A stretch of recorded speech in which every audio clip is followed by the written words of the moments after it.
오늘 이 설교가 지금 저희들이 계속 아가서 설교를 하고 있어요. 무슨 설교하고 있어요?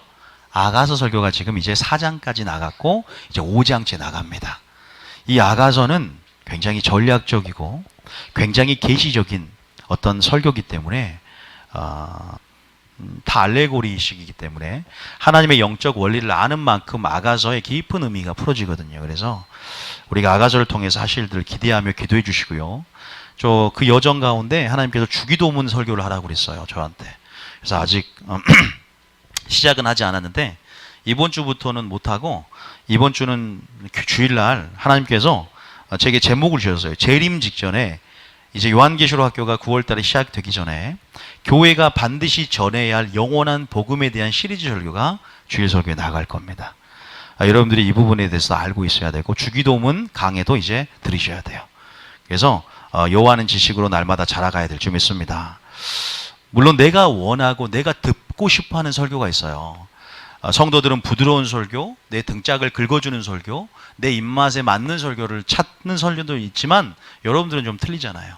하나님이 원하시는 설교를 들으셔야 되고요. 내가 사람을 기쁘게 하랴, 내가 하나님을 기쁘게 하랴, 내가 사람을 기쁘게 하면 나는 그리스도의 종이 아니니라. 인본주의 프레임에 타협하지 않고 내가 주님 말씀이 선포돼야 하나님 나라가 이루어지는 거예요. 하나님 말씀에서 하나님의 의가 나타나야 믿음에서 믿음으로 이루어지는 겁니다. 여러분들이 그래야 지금 내가 암이 걸려서 죽을 것 같은데 아니 암은 제거하지 않고 그냥 사랑으로 덮어달라 그러면요. 그 암 때문에 나중엔 죽어요. 잠깐은 유익이 있으나 결국 이스마엘을 버리는 그러한 대가 지불의 필요가 있듯이 우리가 썩은 부분 도려내려면 지금은 조금 아픔이 있지만 그 빛 가운데 노출이 돼야 어둠이 드러나고 하나님의 말씀의 칼로 도려내야 그 상처는 하나님께서 상처를 주신 것 같지만 또 싸매 주신 하나님이시기 때문에 그런 부분에서 또한 치유와 회복이 일어날 줄 믿습니다. 여러분들이요, 그런 부분에서 말씀을 듣는 것에 익숙하고 말씀을 들을 줄 알아야 됩니다. 하나님 요구가 무엇입니까? 그러면 내가 주여 말씀하옵소서 내가 듣겠나이다 같은 사물 같은 심령이 될 때 하나님의 음성을 듣고 하나님의 영광을 보게 될 줄 믿습니다. 그런 부분에서요 잘 한번 들어보시고 나갔으면 좋겠고, 오늘 왜냐하면 설교가 하나님의 공의에 관한 설교이기 때문에 그래요. 지금 계속 사랑에 대해서 주님의 인자에 대해서 그쪽 측면에만 치우치다 보면 한국교회가 괴물이 됩니다. 여러분이 나중에 하나님의 사랑에 대해서만 듣다면 괴물이 될 수가 있어요. 반쪽짜리 복음이 될 수 있어요. 어머니만 있는 게 아니라 한 가정에 아버지 역할이 같이 있어줘야 우리가 균형 아래서 마지막 좁으면 좁은 길을 걸을 수 있고, 우리가 어떠한 그러한 부분에서 지금 아가서의 사랑도 그러지만 요한계시록이 열어지며 종말론이 시대가 종말론이 열어지는 우리가 주님의 발자국 소리가 가까이 온다는 그 마지막 때 말세라고 하지만 이미 말세가 시작되었지만 말세 지말에 살고 있는 그 어떠한 타임라인 안에서 우리가 반드시 그 신랑 다시 오실 신랑의 계시를 듣기 위해서 그 신랑의 공의와 성품을 이해해야 되는데, 그래서 우리가 하나님의 공의적인 속성 안에서의 그 하나님의 사랑, 또 그 안에 감추어진 하나님의 공의, 또 심판, 질투, 이런 부분에서 여러분들에게 오늘 좀 알려드리고, 또 오늘 그 설교는 좀 중요한 게 뭐냐면 저희 교회의 부르심, 저희 교회가 지향할 부르심뿐만 아니라 한국 교회가 주님 오시기 전에 앞으로 지향해야 될 말씀의 어떤 내용들이라든지 한국 교회가 지향해야 될 그 부르심들, 제가 오늘 정했지만 근본적인 부르심들에 대해서 명확하게 이해를 하고 계셔야 돼요. 그러려면 여러분들이 영적 실상을 이 세대를 볼 수 있어야 되고, 하나님의 이 세대를 향한 주님의 마음이 무엇인지, 그 요구가 무엇인지를 오늘 그 진리를 따라 들어가서 주님의 심장 안에 있는 그런 키워드, 그러한 마음들을, 눈물들을 우리가 받아서 중보하고 전하고 예배자로 살아야 될 줄 믿습니다. 그런 마음들이 오늘 많이 느껴질 수 있어요. 영적 터치가 여러분 가운데 있을 줄 믿습니다. 그래서 오늘 설교는 또 설교라는 게 그러잖아요. 심판 설교도 있고 믿음에 관한 설교도 있고 또 기적을 보는 설교도 있고 치유에 관한 설교도 있듯이 오늘 이제 시리즈는 심판에 관한 시리즈예요. 만약에 우리 가운데 어찌할 건 심령 가운데 두렵고 떨림으로 공을 이뤄나가는 그 명령처럼 오늘 말씀을 들으면서 하나님 무엇을 원하는지 다시 한번 여러분의 삶을 또한 점검하고 돌이켜보고 또 그 요구에 합당한 삶으로 나아가고자 더욱더 성령을 의지하게 되는 그런 축복의 역사가 있기를 원합니다. 자, 오늘 제가 할 설교는 뭐냐면 저희 교회가 개혁 시스템 얘기를 많이 합니다. 또 한 번 말씀드립니다. 우리가 애굽에서 지금 탈출을 했습니다. 애굽 시스템에 익숙한 우리가 아니라 이제는 교회에 왔다고 하지만 교회가 뭐가 됐습니까? 종교 시스템이 많이 돼가고 있어요. 다시 말해서 이 종교적인 프레임은 누굴 죽입니까? 예수님을 죽입니다. 세일을 수용하지 못해서 그들의 옛부대 시스템 안에서 새부대 시스템을 죽였고 주님을 십자가에 못 박은 게 뭐냐면 그 당시 종교 지도자 종교 시스템이었어요. 그래서 우리는 이것을 지향하지 않고 우리는 다시 한번 예수님의 주실 세일을 기대하면서 새부대로 준비되는 개혁 시스템을 우리는 원하고 있고 그 개혁 시스템으로 준비되어져 가는 어떤 여정 가운데 반드시 우리가 그런 부분 안에서 이 교회 또 한국 교회가 지향해야 될 부르심의 목적이 있다. 부르심의 소명이 있다라는 차원에서 어떠한 복음을 전해야 되는가, 마지막 때 풀어질 그런 복음의 어떤 색깔과 복음의 내용은 무엇인가에 대해서 반드시 여러분이 알아야 될 점이 있습니다. 그래서 제가 재림 직전 교회가 반드시 전해야 할 영원한 복음이 뭐냐? 따라합니다. 회개입니다. 회개. 제가 금요일날 설교를 했기 때문에 겹치는 부분들은 간단히 정리를 하고 오늘 포인트는 뭐냐면 회개 실종의 이유에 대해서만 설명을 많이 할 겁니다. 자, 제가 분명히 수요일날 여수를 잠깐 다녀왔어요. 버스를 타고 가고 있는데 제가 잘못 버스를 타서 대전행을 탔습니다. 진짜라고 믿고 계신 분이 5분이 계시는데 진짜는 아니고요. 예를 드는 겁니다. 여수는 정말 갔습니다. 사역 때문에. 여수는 갔는데 대전행을 탔어요. 내가 잘못 탔구나. 내가 잘못 알았어. 후회하고 또 이런 죄들, 내 어떤 부분들을 자백하면서 하나님 도와달라고 이 버스가 다시 한번 종착지를 바꿔서 여수로 바꿔달라고 기도하면 되겠습니까? 나는 뭐 해야 돼요? 내려야 됩니다. 이게 회개라는 거예요. 다시 말해서 아무리 후회해도 아무리 자백해도 이런 과정과 여정을 거치지만 이걸 포함하지만 회개라는 것은 영적인 유턴이고 메타노이아, change mind, 생각을 바꾸고 완전하게 내려서 갈아타는 것입니다. 이게 회개다. 근데 많은 사람이 회개에 대한 정의에 대해서 잘 모르고 있고 그래서 이게 회개라는 사실을 먼저 정의를 합니다. 자, 그러면 회개를 했다면 회개를 했는지 후회를 했는지 우리 입장에서는 잘 모를 수가 있어요. 그에 따른 열매와 증거들이 있다는 거죠. 거기에 대해서 금요일날 설교를 했는데 아직 유튜브는 안 올렸는데 제가 적어놨어요. 오늘 거기에 포인트가 아니라 이렇게 중요한 회개가 지금 마지막 한국 교회 가운데 실종되어 있는 이유가 있습니다. 왜 회개가 사라졌는가? 거기에 대해서 오늘 말씀을 드리고 시리즈로 계속 나갈 건데요. 자, 먼저 제일 마지막 제가 그냥 설교했던 내용을 정리를 해놨어요. 하나님께 제 영에 주신 메시지들인데 따라합니다. 회개는 후회나 자백을 포함하나 후회와 자백 그 자체가 회개는 아니다. 아마 아실 겁니다. 가룟 유다가 후회를 해서 다시 돈을 돌려주고 후회는 했고 눈물을 흘렸지만 목매달라 자살합니다. 이거는 천국에 들어갈 수 없는 것입니다. 후회가 중요한 게 아니에요. 거기서 회개하며 베드로처럼 주를 3번 부인할지라도 다시 거꾸로 돌아와서 순종하면서 성령을 받아서 거꾸로 순교했듯이 어떤 사람은 자살하고 어떤 사람은 순교를 합니다. 여러분들은 베드로와 같은 선택을 하시길 축복합니다. 자, 보니까 제가 우리 몇 가지 했냐면 6가지를 적어놨는데 제가 읽어드리겠습니다. 우리를 변화시키며 열매가 있게 한다. 다시 말해서 회개가 있으면 회개에 합당한 열매를 맺게 됩니다. 왜 회개가 중요하냐? 회개는 우리가 하나님의 영역인 신적인 영역, 거룩의 영역으로 들어갈 수 있는 뭐가 되냐? 문이 됩니다. 그래서 우리가 회개라는 요소나 회개라는 단계가 빠지면 결단코 신의 성품에 참여하는 자가 될 수는 없습니다. 정말 중요한 말이에요. 내가 회개가 안 된다. 나는 회개를 예수님 믿고 처음 한번 해보고 일회성, 단회적으로 한번 하고 한 번도 해본 적이 없다. 뭔가 문제가 있는 거예요. 왜냐하면 우리 기독교는 한 번 죽음이 아니라 나는 날마다 죽노라. 이러한 고백이 성숙되는 것과 비례해서 반드시 고백되어집니다. 그래서 믿음이 깊어질수록 회개가 깊어지는 거예요. 다시 말해서 따릅니다. 말씀의 깊이가 회개의 깊이를 결정하고 회개의 깊이가 바로 부흥의 깊이를 결정합니다. 다시 말해서 믿음은 들음에서 나기 때문에 회개도 들음에서 납니다. 말씀을 들어서 빛이 비쳐야, 말씀을 들어야, 말씀의 거울로 나를 들여봐야 어둠이 비춰지고 죄를 인식하면서 회개의 문을 열고 그래야만이 변화되고 열매를 맺어서 거룩으로 들어갈 수 있다는 거예요. 근데 회개가 없이 한국교회가 회개 복음을 전하지 않고 어떻게 열매를 맺고 회개 복음에 대한 중요성을 간구하면서 어떻게 신의 영역, 신의 성품에 참여하며 아들의 형상을 본받은 자가 되겠습니까? 다시 말해서 이것은 마지막 때 영원한 복음을 이란 타이틀을 안 줘도 우리가 그냥 영적으로 중요한 건 중요한 걸 알게 돼요. 회개가 얼마나 중요한지. 그래서 두 번째는 하나님의 영역으로 들어가는 문이다. 제가 이걸 자세히 할 수가 없어요. 시간이 한계가 있기 때문에. 오늘 오후 예배가 없기 때문에 오늘은 조금 시간을 잘 투자해 잘 들으세요. 세 번째는 제가 어차피 유튜브 올 테니까 회개를 해야 마지막 때입니다. 이건요. 하나님의 뭘 맞아요? 인을 맞습니다. 에스겔서 9장을 여러분들이 참고하고 읽으세요.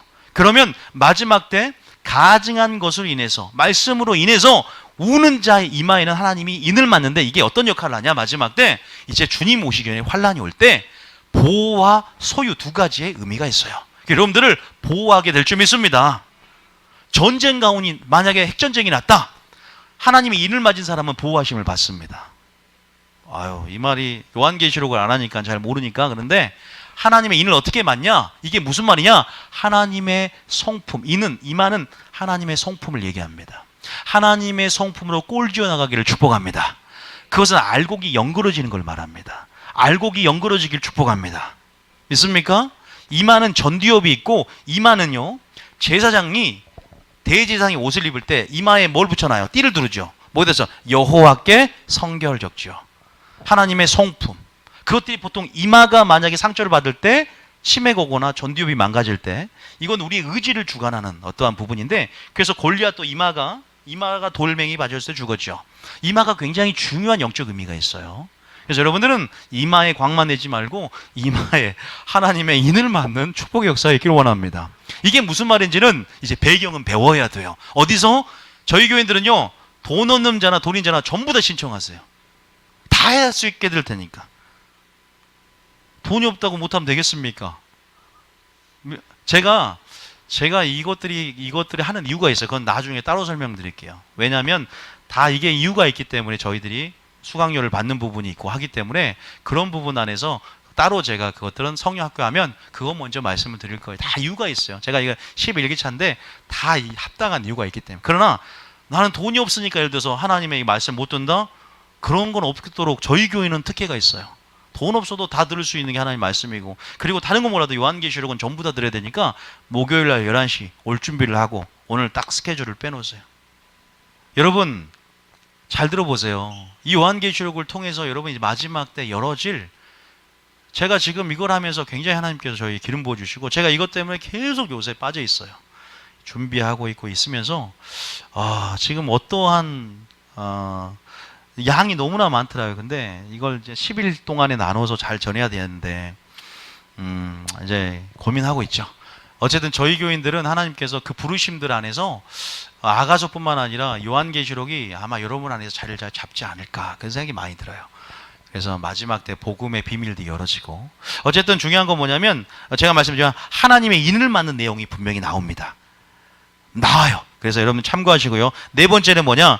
회개는 우리의 영혼을 뭐예요? 소성시키면서 하나님의 뭘 만들어요? 기뻐하시는 상한 뭘 만들어냅니까? 심령을 만들어냅니다. 하나님이 기뻐하시는 상한 뭘 만들어낸다? 심령을 만들어내요. 하나님이 기뻐하는 게 뭐예요? 상한 심령이라 그랬어요. 아까 뭐라냐면 은혜 아니면 살아갈 수가 없네. 이게 뭐예요? 가난한 심령입니다. 은혜 아니면 설 수도 없고 무엇을 할 수도 없고, 다시 말해서 이런 가난한 자는 복이 있나니, 믿습니까? 이런 가난한 심령이 되게 하는 게 뭐예요? 죄를 인식하고 나의 한계성을 인식하고 주님 말씀의 영광 가운데 나를 비춰볼 때 내가 아무것도 할 수 없구나를 인식하면서 회개 문으로 애통하는 자는 복이 있나니, 애통으로 들어가는 거거든요. 여러분 그 애통으로 우리 모두가 들어가야 될 줄 믿습니다. 내가 신앙생활에서 눈물 한번 흘려보지 않았다, 안구 건조증이 있어서 말고 영적인 눈물 한번 흘려보지 않았다, 그 눈물을 주님이 계수병에 담는데, 그러면 죄송하지만 저를 찾아오시기 바랍니다. 니고데모가 조용히 예수님을 찾아왔듯이 조용히 은밀하게 찾아와서 신앙상담을 한번 해드리도록 하겠습니다. 정말 말씀을 들었지만 말씀의 영광을 못 본 거예요. 그의 영광을 보매 그와 같은 형상으로 화한다 그래요. 말씀은 들었는데 혼적으로 감성만 터치했지, 말씀 안에, 영의 말씀 안에 기름 부어져서 영은 우리의 심령을 어떻게 돼요? 쪼개고 우리 심령의 빛을 비춤을 통해서 하나님 아는 것들 안에서 어떻게 돼요? 우리가 보이기 시작하고 우리가 주님 안에서 정체성을 회복하게 되고 우리를 살리는 영이라는 겁니다. 말씀은요. 그래서 저는 오늘 여러분의 눈이 하나님의 영광을 보고 말씀을 듣는데 귀가 하나님의 음성을 듣기를 축복합니다. 그렇게 되셔야 돼요. 한 번의 설교가 사람을 바꿀 수 있어요.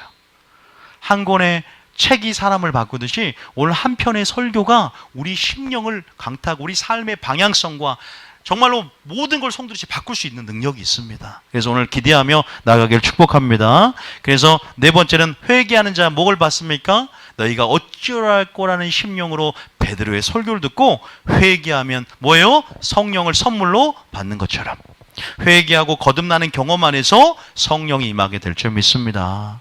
너희가 순종하는 자에게 내가 성령을 주지 않겠느냐? 기도함으로 성령을 받지 않겠느냐? 너희가 믿을 때 성령을 받았느냐? 믿음으로 받고 순종으로 받지만 모든 것들이 회개라는 전제 가운데 거듭남 안에서 성령이 더 강하게 부어질 줄 믿습니다. 자, 그 다음 마지막으로 회개는요 그 자체가 진짜라는 걸 강조합니다. 회개는 그 사람이 하나님 말씀과 예수님 안에 거하는 증거예요. 왜 회개를 할 수 있다는 게 뭡니까? 그 사람이 말씀을 갖고 있다는 증거예요. 그 사람이 예수님 안에 거하고 있다는 증거입니다. 그래서 내가 후회를 했는지 회개를 했는지 이러한 시금석을 가지고 점검하기를 축복합니다. 요것만 한번 읽어볼게요. 시간 없지만 요한일서 2장 3절입니다. 요한일서 제가 잘못 적었어요. 요한일서가 아니라 제가 거기다가는 몇 절 적었죠? 요한일서 1장 8절 10절까지 봐보세요. 제가 이걸 성경 읽어드렸으면 좋은데 집에서 꼭 읽어보시길 축복하고요. 마지막만 읽어볼게요. 시작. 만일 우리가 죄가 없다고 말하면 스스로 속이고 그 진리가 우리 속에 있지 아니할 것이요. 자, 봅시다. 우리가 뭐가 없다고 말하면 나는 죄가 없네요. 초신자는 할 수 있어요. 아직 영적 무지 가운데 모르니까 하나님도 이해해줘요. 그런데 오랜 신앙생활 가운데 회개가 안 되고 회개할 것이 없다는 것은 하여튼 굉장히 문제가 있는 거예요. 사도 바울조차도 죽기 전에 나는 죄인 중에 괴수다. 나는 날마다 죽노라. 아니 그렇게 의인이었고 그렇게 세계 선교에 앞장서면서 하나님이 사용했던 완벽해 보이는 그 도구가 죄인 중에 우두머리라고 말하다니 뭐가 회개할 게 그렇게 많나? 깊어지면 깊어질수록 우리의 죄성이 더욱더 더 우리 안에 연약함이 더 드러나게 돼 있어요. 주님의 어떤 영광을 본 사람들의 특징이 그런 삶을 살아요. 의인이지만 날마다 죄인의 심령. 나는 할 수 없지만 더욱더 주님의 능력, 나의 약함이 주님의 강함이 되고 나의 무지가 주님의 지혜가 되어서 더 주님만을 의지하며 더 주님을 신뢰하며 그 사랑 안에 들어가는 삶이 진짜 삶인 줄 믿으시기 바랍니다. 다시 말해서 만일 내가 지금 죄가 없다고 말하면 뭐가 없다는 거예요? 그 속에 진리가 그 속에 없다는 거예요. 다시 말해서 내가 스스로 회개하는 심령이라는 것은, 우는 자라는 것은 내가 내 속에 뭐가 있다는 거예요? 예수님이라는 진리가 있고 하나님 말씀 안에 거하는 삶을 살고 있다는 증거가 될 수 있어요. 바리새인 회개할 수 있어요, 없어요? 바리새인을 보고 예수님이 이렇게 말합니다. 너희들 속에 하나님을 사랑한 것이 없는 것을 내가 보았노라. 근데 걔들 영적 지도자로서 기도 하루에 기도 누구보다 많이 하죠? 누구보다 11조 많이 하죠? 누구보다 기도 많이 하고 누구보다 뭐예요? 많이 가르치죠. 가르치길 좋아하죠. 누구보다 전도 많이 해요. 바다나 육지를 두루 다니다가 교인 한 사람을 얻으면 배나 더 지옥 백성 만드는도다. 이러한 모세 자리에 앉은 그들 가운데 주님 뭐라고 하냐? 너희들 속에 하나님 사랑한 것이 없는 것을 내가 보았다. 회개 합당한 열매를 맺으라. 이미 도끼가 나무 뿌리에 놓였으니 회개하지 않는 자마다, 회개 합당한 열매를 맺지 않는 자마다 찍어 불에 던지우겠다라고 마태복음 3장에 말을 하고 있는 거예요. 초신자가 되고 이제 교회를 다녀갈수록 그 부르심의 여정 가운데 주님의 요구가 높아져 보이죠. 내가 저걸 할 수 있을까? 그냥 교회 사랑만 알고 내가 원하는 식으로 주님이 내가 원하는 내 삶 가운데 들어오셔서 나의 삶을 좀 도와주고 보호해주고, 주님은 그렇게 살기 원하지 않아요. 여러분들이 완전히 계속 신앙생활할수록 죽고 여러분의 뜻과 여러분의 목표가 없어지길 원해요. 완전하게 죽고 예수님의 뜻에 여러분의 뜻을 맞추기를 원해요. 그게 창조의 목적이니까. 그게 진짜 신앙인데. 근데 한국교회에서 그렇게 전하지 않잖아요. 물론 많은 전하는 훌륭한 목사님도 있지만, 그러니까 이게 인본주의적 프레임에 이게 자리를 잡아버린 거예요. 이게 마귀 작전이에요. 저는 원색적인 복음을 제시하기를 원합니다. 여러분이 성경에서 확인할 수 있는 예수님의 요구가 실제적 영의 공명이 되기를 원합니다.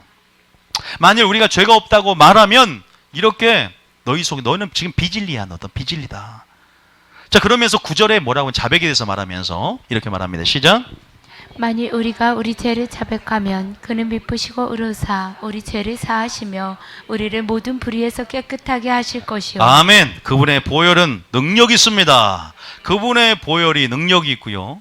우리가 죄를 자백한다는 것은 이미 우리 안에 죄가 인식이 됐다는 것입니다. 할렐루야. 죄가 인식이 됐다는 것은 말씀의 영광이 내게 임했다는 것입니다. 말씀의 거울이 말씀의 빛이 내게 비춰져서 나의 어둠이 보였고 죄를 인식했다. 이것이 은혜인 줄 믿습니다. 하나님의 관점으로 죄가 보이는 것입니다. 그래야 마음에 어떤 역사가 일어나는 거죠. 하나님 관점으로 죄가 보여야 됩니다.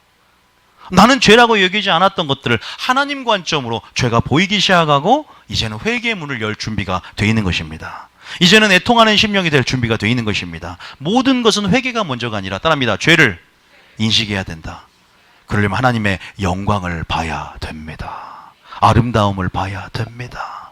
아버지, 나의 죄성과 나의 연약함과 나의 무능력과 나의 한계성과 아버지, 나의 감정이 이렇게 연약한 아버지 접니다. 내가 주님이 아니면 안 되는군요. 아버지, 내가 아버지만 의지하게 위해서 하나님, 그래서 우리를 그렇게 연단시키고 만드는 거거든요. 그래서 보면은요, 이렇게 말하면서 이제 자백했고, 보세요. 그게 보혈의 능력이라는 걸 보여줍니다. 그리고 10절에 또 뭐라고 하냐? 마지막으로 10절까지 시작. 만일 우리가 범죄하지 아니하였다 하면 하나님을 거짓말하는 이로 만드는 것이니 또한 그의 말씀이 우리 속에 있지 아니하니라. 다시 말해서 이런 회개가, 이런 변화의 역사가, 소송의 역사가 여러분 가운데, 말씀 가운데 주어진다는 것 사실을 믿으시기 바랍니다. 그러니까 얼마나 말씀을 사모해야 돼요. 그래 안 그래요? 기도만 많이 한다고 회개가 됩니까? 하나님의 뜻을 모르는데. 자, 하나님의 뜻은 어디서 알아요? 자, 기도에서 한다. 두 번째, 하나님의 말씀에서 한다. 자, 어디 나와요? 로마서 2장 몇 절에 나옵니까? 18절인가요? 자, 로마서 2장 18절에 믿음은 뭐에서 난다? 기도에서 난다? 들음에서 난다? 들음에서 난다. 그러니까 마리아의 영성처럼 무슨 편을 택하라? 좋은 편을 뺏겨야 회개하는 거예요. 좋은 편을 택해야 그게 우선순위의 삶을 살아야 되는 거예요. 다시 말해서 기도는 뭐와 같이 바퀴가 굴러가야 돼요? 순종의 바퀴와 함께 굴러가는 것이고, 아버지의 뜻을 행하지 않고 기도하면 그 기도가 뭐다? 가증하다 그랬어요. 그러니까 우리가요, 하나님의 뜻을 이해하고 하나님 말씀 때문에 여러분 이 교회로 불러드린 거예요. 기도도 많이 하는 사람도 있고 은사도 많이 주어진 사람도 있지만 우리 교회는 말씀을 강조하잖아요. 보이지 않는, 아무 감정이 느껴지지 않아도 말씀 가운데 인내하면서 하는 것이 무엇인지를 배우게 하고, 은사에 막 치중하면서 은사의 목적이 된 사람들을 좀 내려놓게 만들어서 은사를 주신 하나님께 집중하게 만들고, 그러면 은사를 하나님이 사용 못하게 합니까? 능력 전도하는 데 있어서 능력의 무기로, 이제는 아이가 아니라 네가 의사가 되었구나. 이 칼을 아이에게 주면 사람을 죽이지만 생명을 살리는 도구로 그 칼을 의사에게 사용하게 하니까 우리가 뭘로 준비되는 거예요? 의사로 준비되는 거겠죠. 자, 보세요. 자, 그런 부분 안에서 로마서 2장이요. 2장. 9장이 아니라 2장 18절에 뭐라 나왔어요? 나왔죠? 시작. 율법의 교훈을 받아 하나님의 뜻을 알고 지극히 선한 것을 분간하며. 그 뜻이 하나님 말씀에 나와 있다는 겁니다. 믿습니까? 자, 안 믿으면 로마서 12장 2절 봐볼까요? 로마서 12장 2절에. 자, 로마서 12장 2절. 여러분들이 오늘 제가 지금까지 한 설교 가운데 회개에 합당한 어떤 열매를 맺고 또 회개의 증거들을 말씀드렸기 때문에 내가 지금 회개를 하고 있구나, 자백만 하고 있었구나, 후회만 하고 있었구나 점검하시면서 이 회개의 중요성들을 이제 제가 말씀드렸어요. 자, 2절 읽어봅니다. 시작. 너희는 이 세대를 본받지 말고 오직 마음을 새롭게 함으로 변화를 받아 하나님의 선하시고 기뻐하시고 온전하신 뜻이 무엇인지 분별하도록 하라. 선하고 기뻐하고 온 뜻이 무엇인지를 분별해야 됩니다. 그러려면 이 세대를 본받아야 돼야 돼, 안 돼야 돼요? 안 됩니다. 왜? 이 세대는 하나님의 뜻이 있어요, 없어요? 자, 물어봅시다. 이 세대, 이 세상에 거룩이 있습니까, 없습니까? 아니 목사님 불교 있잖아요. 불교. 거룩은 하나님의 영역이에요. 자, 제가 그랬죠. 하나님의 영역으로 들어가려면 뭐가 통과해야 돼요? 회개 문을 열어야 된다 그랬죠. 이게 참 다 연결되어 있어요. 다시 말해서 이 세대를 본받으면 안 되고 어디에? 말씀 안에 영광을 보면서 복음 안에 나타난 하나님의 의로 말미암아 영광을 봐야 됩니다. 그 뜻을 이해해야 됩니다. 하나님이 성령 가운데 말씀 안의 뜻을 계시하게 될 줄 믿습니다.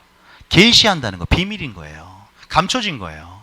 다시 말해서 하나님의 선하고 기뻐하고 있는 뜻을 찾는 자들에게 이 세대를 본받지 않고 말씀을 본받고 하나님을 본받고 예수님 안에서 그 뜻을 찾는 자들 가운데 마음을 새롭게 하며 변화를 받아 하나님의 선한 뜻이 무엇인지를 분별케 하며 뜻대로 행하게 할 줄 믿으시기 바랍니다. 그래서 믿음은 뭘로 난다? 들음에서 난다. 이것을 기하면서 말씀의 중요성에 대해서 좀 인식하고 우리가 오는 이 걸음이 헛걸음이 아니라는 사실을 깨닫고 나아가기를 축복합니다. 그걸 아시라 이 말이에요. 그래서 말씀이 여러분 최우선의 삶의 기준으로 자리를 잡아야 됩니다.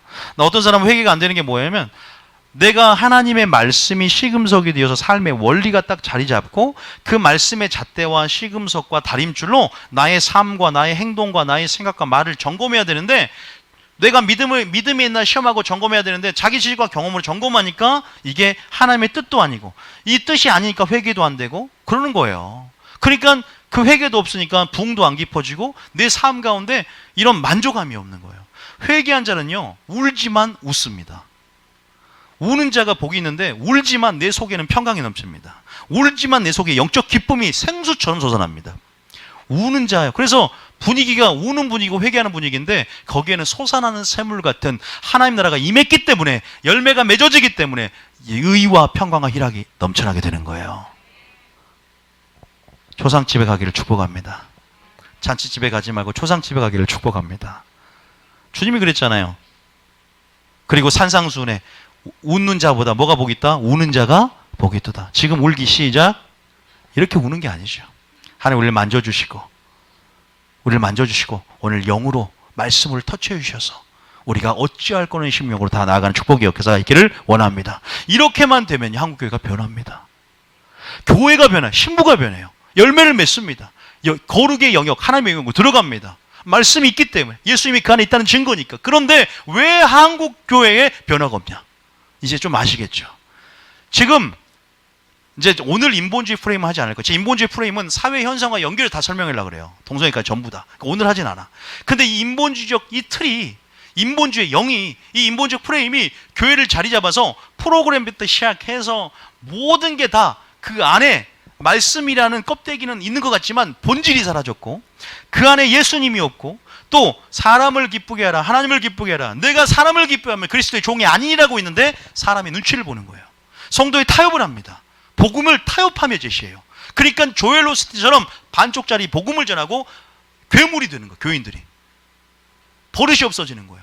아니, 버릇이 없다는 것은 우리가 아기를 키울 때 너무 사랑하면 버릇이 없어지잖아요. 때로는 훈육하는 매가 있고 분명히 연달하고 징계를 해야만이 애가 균형을 잡아요. 오늘 엄마들이 애를 매를 못 때리는 거예요. 큰일 나요. 애들 베립니다. 잠깐 좋다고 애들이 실패도 경험해 봐야 되고 매도 경험하면서 어떤 훈육 안에서 그 무서움과 두려움이 뭔지를 깨달으면서 접근에 들어가야 돼요. 우리 애들은 잘못하면 확실히 혼나기 때문에 두렵고 떨림이 있어요. 저를 보면 제가 친구처럼 해주지만 또 저를 무수하는 부분이 있어요. 물론 완벽한 교육이 있겠습니까마는 여러분 제가 어쨌든 말씀드리고 싶은 것은 이러한 부분에서 한국교회 그러한 부분에서 회개가 실종됐다. 자, 이걸 하기 전에 제일 위에 봅니다. 저희 교회의 사명을 제가 D번 A부터 해서 D까지 한번 그냥 적어봤는데요. 저희 교회 사명뿐만 아니라 이건 교회를 향한 부르심. 마지막 때 야 내가 이제 천국에서 이제 초소를 예비하고 너희들에게 올 거야. 재림을 할 거야. 그런데 교회들아 어떠한 기별과 어떠한 복음을 전해야 되느냐. 지금 어떤 때냐. 심판의 때가 가까이 왔도다. 여호와의 날이 가까이 왔도다. 이렇게 말하는데 어떻게 해야 되냐. 자 A번에 뭐라고 하냐. 따라하면 이스라엘의 잃어버린 양에게 하라. 자 어디 보냐면 마태복음 10장 6절에 오히려 이스라엘의 집에 잃어버린 양에게 하라. 제자들에게 말합니다. 자 무슨 말이냐.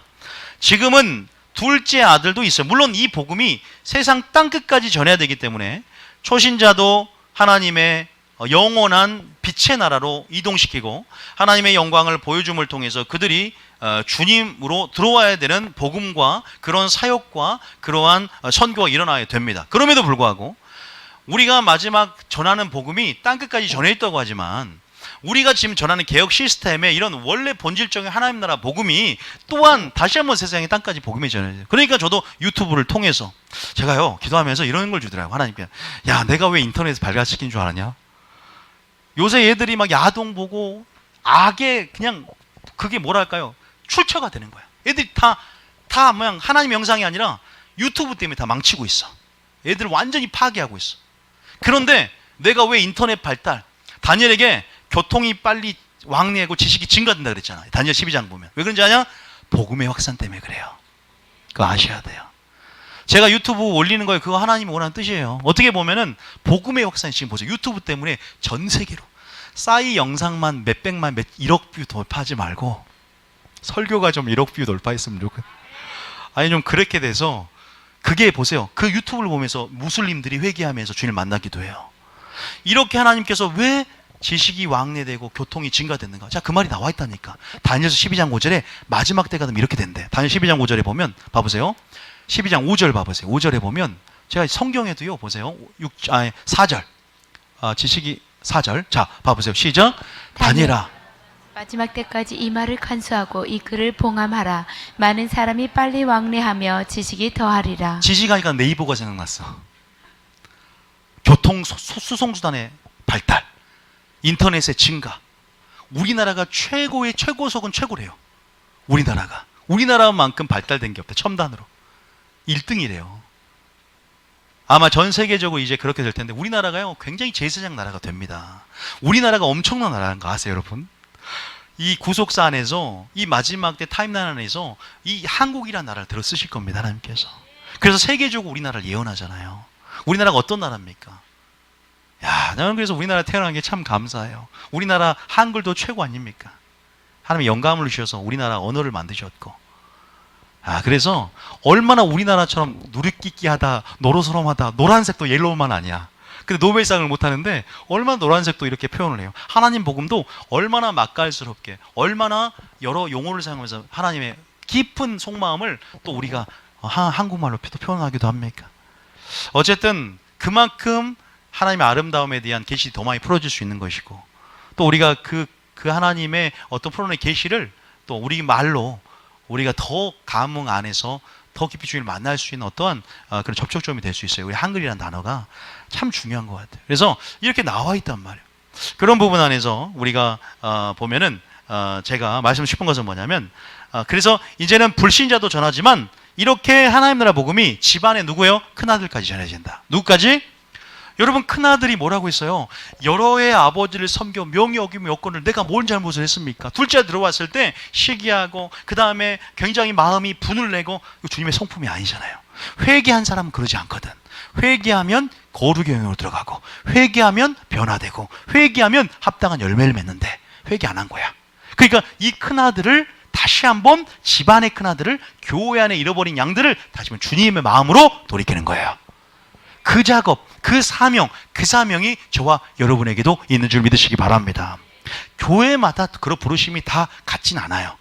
하나님 나라가 합력의 선을 이루는 부분이 있기 때문에 그런 부르심들 안에서 더 우리 자신이 깊어져야 될 줄 믿습니다. 자, 두 번째는 영적으로 졸고 죽은 영혼과 교회를 깨우친다. 제가 많이 한 말인데 말씀에 있냐 없냐? 자, 말씀 뭐냐면, 그다음에 그런즉 깨어있으라. 다시 말해서 깨어있게 만든 게 어떤 말인 줄 아세요? 제가 저번 주에 의인이 된 것에 만족하지 말고 의인의 삶을 뭐하라? 유지하라 했어요. 뭘로 유지하라 했어요? 은혜로 유지하는 거예요. 그러면 여기서 무슨 말이에요? 은혜로 죄를 이기는 승리고, 은혜로 죄를 승리하며 이겨야 되기 때문에 은혜로 유지하고 지키고 뭐하라? 굳게 하는 거예요. 다시 말해서 사도 바울이 믿음의 선한 싸움을 싸우고 마음을 뭐한다? 믿음을 지켰노니라고 의의 면류관을 구합니다. 신앙은 전쟁입니다. 진자는 이긴 자의 종이 됩니다.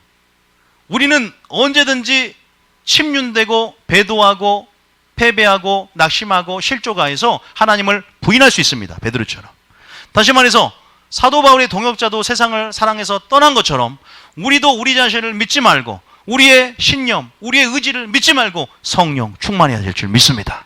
날마다 시선을 주님께 고정해야 될 줄 믿습니다. 그 고정하는 능력이 성령의 능력이고 그 고정하는 능력이 은혜라는 거예요. 그래서 날마다 뭐라? 성령의 충만함을 받아라. 다시 말해서 그러한 부분에서 깨어있으라는 것은 뭐냐면 깨어있게 만드는 사명을 감당해야 되는 거예요. 우리 자신부터 깨어나야 될 줄 믿습니다. 굳게 하게 믿음, 택하심과 부르심을 뭐하라? 굳게 해야 되는 거예요. 자, 세 번째입니다. 우리는 신부단장시키고 알곡으로 준비시키는 사역입니다. 그러니까 마지막 때 하나님의 신랑의 계시를 신부가 알았듯, 다시 말해서 이것은 아가서를 통해서 여러분들이 아마 확증을 받고 있습니다. 우리가 신부구나. 주님은 뭐다? 신랑이고 이제 신랑은 곧 가까이 심판지로 오게 될 것이다. 여러분, 신부로 준비되어야만이 마지막 때 신랑이 풀어놓을 계시가 들린다는 사실 믿으시기 바랍니다. 또 말합니다. 전신갑주라는 군사 용어를 이해하기 위해서는 내가 군대 부르심을 있다는 걸 알아야 됩니다. 내가 용사를 알아야 전신갑주가 무슨 말인지 계시가 들어오듯이 신랑이 마지막 때 어린 양의 혼인잔치에 신부를 데리러 올 때 신랑의 계시가 지금 공의 가운데 풀어지고 있어. 요한계시록 같은 말씀들이. 그러면 신부의 정체성을 알 때 신랑을 사모하고 그 계시들을 취하며 자기를 단장시키고 준비하고 예비하게 된 줄 믿으시기 바랍니다. 그게 중요한 거예요. 정체성이 있어야 되는 거예요. 그래서 정체성을 알려드리는 교회가 바로 신부 단장시킨 교회가 뉴비전 교회다. 생각하시고요. 두 번째는 알곡으로 준비해야 돼. 하나님의 인을 맞을 수 있는 알곡으로 준비돼야 뭐한다? 추수하는 거예요. 늦은 비에 성령에 부어지는 이유는 뭐예요? 이제는 알곡이 연그러지도록 비가 내려줘야, 추수할 비가 내려줘야 이게 겨드는 거예요. 그래서 이스라엘 기후를 얘기하면서 우리가 가을 겨울에 씨를 파종하고 이제 이른 비가 내려서 이제는 싹이 트고 이제는 그렇게 열매를 어느 정도 맺습니다. 마지막 소낙비가 3, 4월에 내려줘야만이 어떻게 돼요? 추수할 비가 내려줘야만이 알곡이 연그러지면서 추수가 되는 거예요. 이것을 이른 비, 늦은 비의 성령의 역할, 그런 어떤 걸 표상하면서 여러분들이 마지막에 알곡으로 준비시켜라, 추수할 일꾼들을 보내주소서 하라 하죠. 그죠? 그런 부분에서 여러분들이 추수할 일꾼으로 준비되어야 됩니다. 그게 세 번째 부르심이고, 다 정리해서 네 번째, 많은 사람은 어떻게 해요? 옳은 대로 돌이키는 사역. 자, 읽어봅니다. 다니엘서 12장 3절 시작. 지혜 있는 자는 궁창의 빛과 같이 빛날 것이요 많은 사람을 옳은 대로 돌아오게 한 자는 별과 같이 영원토록 빛나리라. 다니엘서 12장은 종말장입니다. 요한계시록을 축소했다라고 과언이 아닙니다. 그래서 다니엘서와 요한계시록과 스가랴와 이런 것들이 같이 나중에 해석이 돼야 돼요. 그런데 다니엘서 12장 3절에 그 중간에 환란이 있을 것인데 어떻게 너희가 살아야 되고 신앙생활해야 되는지에서 3절에 전략을 보여주는데, 먼저는 지혜 있는 자가 되라. 그 다음에 두 번째는 많은 사람을 옳은 대로 돌아오게 하라. 돌아오게 한다는 게 뭐예요? 회개인 줄 믿으시기 바랍니다. 버스를 내리게 만들어야 돼요. 그거 지옥 가는 버스예요.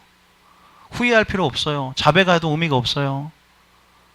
회개해서 삶을 돌이키고 합당한 열매를 맺게 하고 완전하게 이제는 주님 바라기가 되게 해야 될 줄 믿습니다. 좀 더 나아가면 주님이 뭐예요? 삶의 목적이 되게 해야 됩니다. 이제는 내 삶이 내 삶의 중심이 아니라 주님이 나의 삶의 중심이 되셔서 찬양은 부르잖아요. 주여 나를 다스려 주시옵소서. 나를 통치하여 주시옵소서. 완전히 나를 사로잡아 주시옵소서. 완전히 나를 취하여 주시옵소서. 나는 잠근 동산처럼, 아버지 봉안샘처럼 주님의 것입니다. 주님 나를 취하여 주셔서, 아버지 정말 주님 나의 동산이 당신의 동산이고 내 동산에 오셔서 나의 열매를 취하며 향품, 아버지 모든 과목, 수목, 아버지 그런 향기를 바라는 생명하는 냄새가 아버지 내가 주님이 나와 함께함을 통해서 나에게 나길 원합니다. 예수님의 이름이 나의 이름이 되는 거예요. 예수님의 영광이 나의 영광이 되는 거예요. 그분과 나의 하나가 되는 거예요. 지금 저는 아가서 4장을 얘기한 거예요. 이 신부로서의 그 사랑의 여정. 여러분 이 네 개 들어보니까 좀 내가 어떻게 나아갈지에 대해서 왜 이 교회의 음성을 듣고자 하는지 좀 아시겠죠? 우리 교회는 극단적인 교회는 아니에요.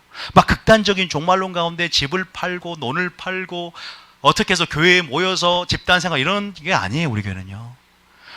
저희 교회는 오히려 제가 종말론을 연구할수록 뭘 깨달았냐면 오늘 삶에 충실해야 되구나. 기본에 충실해야 되구나. 최선을 다해서 나는 그것을 골리앗과 다윗의 삶을 통해서 알았어요.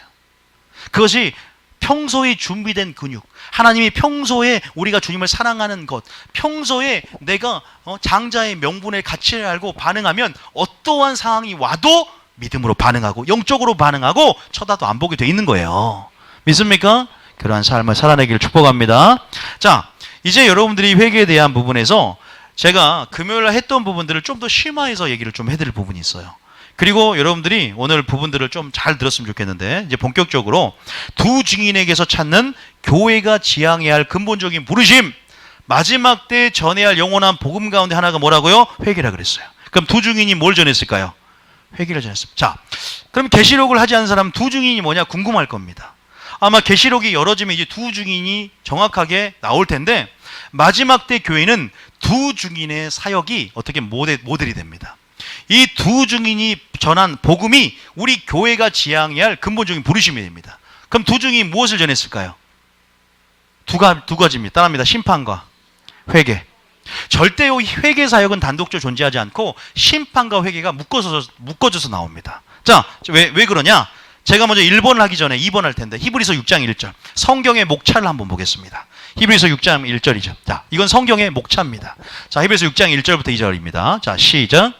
그러므로 우리가 그리스도의 도의 초보를 버리고 죽은 행실을 회개함과 하나님께 대한 신앙과 신앙생활하면서 반드시 알아야 할 목차들이 있는데, 첫 번째는 죽은 행실을 회개함입니다. 먼저 회개가 먼저 들어가죠. 이거 나오잖아요. 두 번째는 하나님께 대한 신앙입니다. 이게 믿음입니다. 자, 세 번째입니다. 2절입니다. 2절에 시작. 세례들입니다. 세 번째는 세례입니다. 제가 할게요. 네 번째는 안수입니다. 안수가 그냥 직분자 세울 때만 있는 게 아니에요. 안수가 들어야 돼요. 그다음에 다섯 번째는 죽은 자의 부활과 영원한 심판에 관한 교훈이 들어가야 돼요. 이게 성경의 목차예요. 그리고 완전한 대로 나아갈지니라. 이 말씀이 우리를 완전하게 할 줄 믿습니다. 이 말씀 안에 나오는 이런 목차들 가운데 오늘이 심판에 관한 교훈인데요. 이 심판에 관한 교훈과 회개는 함께 나가는 겁니다. 자, 그것을 성령으로 증거로 보여드릴 거예요. 자, 먼저 1번에 무언 계시가 있어요? 11장. 자, 계시록. 여러분들이 오늘 볼 말씀은 10장과 11장 한번 볼게요. 자, 계시록 10장 한번 봅니다. 계시록 10장. 금요일날 했는데 좀 더 심화적으로 얘기를 해드리겠습니다. 계시록 10장에 자, 10장을 봐보세요. 몇 절인가요? 계시록 10장 제일 마지막 절에, 시리즈 나가기 때문에 오늘 다 못해도 여러분들이 10장에 보면, 자, 8절부터 11절까지 한번 읽어보겠습니다. 시작. 하늘에서 나서 내게 들리던 음성이 또 내게 말하여 이르되, 내가 가서 바다와 땅을 밟고 서 있는 천사의 손에 펴놓인 두루마리를 가지라 하기로. 그죠? 바다와 땅을 밟고 있다는 것은 온 세상의 어떤 그 세상을 얘기하는 거예요. 온 세상 열방을 얘기하는 겁니다. 그래서 모든 열방에 전해야 될 어떤 무엇입니다. 두루마리는 말씀이죠. 자, 9절입니다. 시작. 내가 천사에게 나아가 작은 두루마리를 달라 한즉 천사가 이르되 갖다 먹어버리라. 내 배에는 쓰나 내 입에는 꿀같이 달리라 하거늘. 자, 갖다 완전하게 소화를 시키라고 합니다. 남김없이 전부 다 먹어버리라. 우리는 생명의 떡을 먹어야 될 줄 믿습니다. 그분의 살과 그분의 피를 우리가 받아 먹으라고 그랬어요. 믿습니까? 그분의 여호와의 말씀을 따라 사는 것, 이게 뭐예요? 만나를 먹었듯이 그 생명의 떡을 먹으라는 표현으로 우리 삶 가운데 뭐가 되라는 거예요? 완전한 것이 기준이 되고 뜻이 되라는 거예요. 그게 무슨 말이냐? 이 먹으라는 차원은 연합과 일치를 얘기합니다. 다시 말해서 완전히 말씀 안에 거하는 삶을 이렇게 유대인 안에서 이런 표현이 뭐냐면 먹으라는 표현인데, 그래서 먹게 될 때, 소화하게 될 때 내 입에는 꿀같이 달지만 먹은 후에는 내 배에는 뭐가 돼요? 쓰게 되는 것이죠. 왜 그럴까요? 이것이 어떤 복음이기 때문에. 자, 일단 잘 모르지만 11절입니다. 시작. 내가 천사의 손에서 작은 읽으세요. 계속 시작. 그가 내게 말하기를 내가 많은 백성과 나라와 방언과 임금에게 다시 예언하여야 하리라 하더라. 계시록이 아직 여러분들이 안 열어진 상태에서 10장을 해서 굉장히 죄송한데, 이제 11장은 두 증인이 나타납니다. 지금 8장, 9장은요, 나팔이 이미 부러졌습니다. 7 나팔 가운데 첫째 나팔부터 여섯째 나팔이 부러진 상태예요. 첫째 나팔부터 넷째 나팔까지 하늘에서 재앙이 내립니다. 그래서 지구의 3분의 1이 불탑니다. 그런 일도 일어날 겁니다. 그리고 5번째 나팔이 불었고요. 6번째 나팔이 이제 핵전쟁이죠. 어쨌든 그 나팔이 부러졌고 주 중간에 10장에 삽입장이 하나가 들어온 거예요. 그리고 11장은 주님 오시기 전에 한 일의 언약이 있는데 7년 환란이라고 하는데 전 3년 반이 있고 후 3년 반이 있어요. 전 3년 반에 1260일 동안 두 증인이 활동을 해요. 그리고 두 증인이 죽고 3년 반 동안 적그리스도가 본격적으로 666표를 받게 하고 짐승 우상에 경배하게 할 거란 말이에요. 그런 어떤 부분적으로 이제 거기까지만 여기 알려드리고요. 어쨌든 그 두 증인이 나오기 전에 하나님이 전략적으로 어떠한 책을 먹으라고 하는데 이 작은 책의 계시가 뭔가. 여러분 모든 성경은 비밀로서 계시로 된 줄 믿으시기 바랍니다. 이 계시가 어떤 자에게 열어진 줄 압니까? 아우 내가 요한계시록 공부해야 되겠다 이게 알아질까요? 아 내가 이거지 계시라고 하는데 성령 안에서 열어지는데요. 어떤 자에게 열어지냐? 자 잠깐 이거만 볼게요. 마태복음 11장 25절 어떤 자에게 열어지는가? 이 작은 책의 계시가 11장 25절입니다. 한번 읽어보겠습니다. 시작. 그때 예수께서 대답하여 이르시되 천지의 주제이신 아버지여 이것을 지혜롭고 슬기 있는 자들에게는 숨기시고 어린아이들에게는 나타내심을 감사하나이다. 아유 설마 그 일이 일어나겠어. 논리적이고 이성적으로 접근하는 자들은 안 열려져요. 그러나 어린아이 같은 자들에게는 하나님의 계시의 비밀이 열어집니다. 그 친밀함 안에서 사랑 안에서 그 눈을 여시고 하나님의 말씀의 비밀과 영광을 보게 할 줄 믿습니다. 그거 기억하셔야 돼요. 다시 말해서 이런 요한에게 허락된 계시의 비밀들이 이젠 작은 책의 내용을 요한은 받았어요. 그리고 그것을 먹어봤더니 하나님 말씀은 내 꿀송이처럼 달달하고 시편 119편에 기록되어 있죠. 그 꿀송이처럼 단 복음을 먹었는데 내 배에서 쓰게 된 이유는 두 가지입니다. 핍박과 전해야 됨을 통한 심판의 그 안에서 그 고통이에요. 영혼을 향한. 그 고통은 선지자들이 다 느꼈던 고통들이에요. 자, 그 부분 안에서 11절에 이제는 땅끝까지 이르러 내가 다 복음이 전파된 후에야 내가 온다 그랬죠. 우리가 자 사도행전 1장 8절 읽어봅니다. 사도행전 1장 8절 우리가 뭐가 돼야 된다 그랬어요? 자 읽어볼게요. 시작. 오직 성령이 너희에게 임하시면 너희가 권능을 받고 예루살렘과 온 유대와 사마리아와 땅끝까지 이르러 내 증인이 되리라 하시니라. 왜 성령을 받아야 돼요? 성령을 받은 사람들은요 유대 예루살렘에만 멈춰 있지 않아요. 개교의 중심으로만 멈춰 있지 않아. 성령을 받은 사람 증거는 선교로 나타나요. 성령을 받으면 어디까지 가요? 땅끝까지 갑니다. 그래서 복음의 증인이 됩니다. 두 증인과 같은 복음의 증인이 됩니다. 증인이란 말은 순교자란 뜻이에요. 목숨을 걸고 하나님의 복음의 증인이 되어서 하나님 나라를 전파하게 되는 삶을 살게 됩니다. 그게 성령을 주신 첫 번째 목적이에요. 다시 말해서 우리가 백성과 나라와 방언, 임금이라는 건 전 열방을 뜻합니다. 하나의 관용구죠. 그런 부분에서 다시 예언해야 된다. 어떤 걸 예언할까? 이 복음이 구약의 선지자와 신약의 사도들이 한결같이 전했던 복음이라고 10장 7절에 안 읽었는데 볼까요? 그 계시, 작은 책의 계시가 7절에 보면 선지자와 사도 66권 안에 그들이 전한 복음이었는데 그것이 뭐냐? 하나님의 심판과 회개 복음이었다는 거예요. 자, 다시 한번 계시록 10장 7절. 계시록 10장 7절에 뭐라고 기록된 이 작은 책의 계시가 뭐였냐? 시작. 일곱째 천사가 소리내는 날 그의 나팔을 부르려고 할 때에 하나님이 그의 종 선지자들에게 전하신 복음과 같이 하나님의 그 비밀이 이루어지리라 하더라. 그 복음의 비밀이 작은 책 안에 계신데요. 이것들이 이러한 역할을 현상을 보여줍니다. 자, 그래서 화살표를 해서 이것이 뭐냐? 이 책을 누가 전합니까? 두 연속선상이 있죠. 11장에 이 두 증인이 전한 이 복음이 바로 작은 책에 계시다. 3절부터 읽습니다. 3절부터. 자, 3절부터 11장 3절에 계시록 11장 3절에 자, 시작. 내가 나의 두 증인에게 권세를 주리니 그들이 굵은 베옷을 입고 1260일을 예언하리라. 며칠 예언합니까? 정확하게 사역의 기간은 3년 반입니다. 더도 안 하고 덜도 안 하고 3년 반만 활동하고 죽습니다. 누구한테 죽어요? 적그리스도가 나타나서 여러분 얘들을 죽입니다. 근데 3년 반 동안 사역한 다음에 죽었는데 어떻게 돼요? 다시 살아나죠. 다시 살아납니다. 생기가 들어와서. 그래서 하늘로 승천하는 부분이 있는데 전 세계 사람들이 이 장면을 보게 됩니다. 이런 일이 일어나면요. 이런 일이 일어날 거예요. 봐보세요. 근데 많은 사람들이 이것을 안 믿어요. 왜? 그런 일이 예수님만 있었지. 여러분, 제가 행성이 떨어지거나 지구의 수목의 3분의 1이 타고 샘의 3분의 1이 타고 지구가 3분의 1이 어두워진다 그러면 이거 상징 아니냐 생각할 수 있잖아요. 그런데 애굽에서 10가지 재앙 사건이 상징이었습니까? 소돔과 고모라 불과 유황비가 비 오듯 내렸다 그래요. 상징입니까?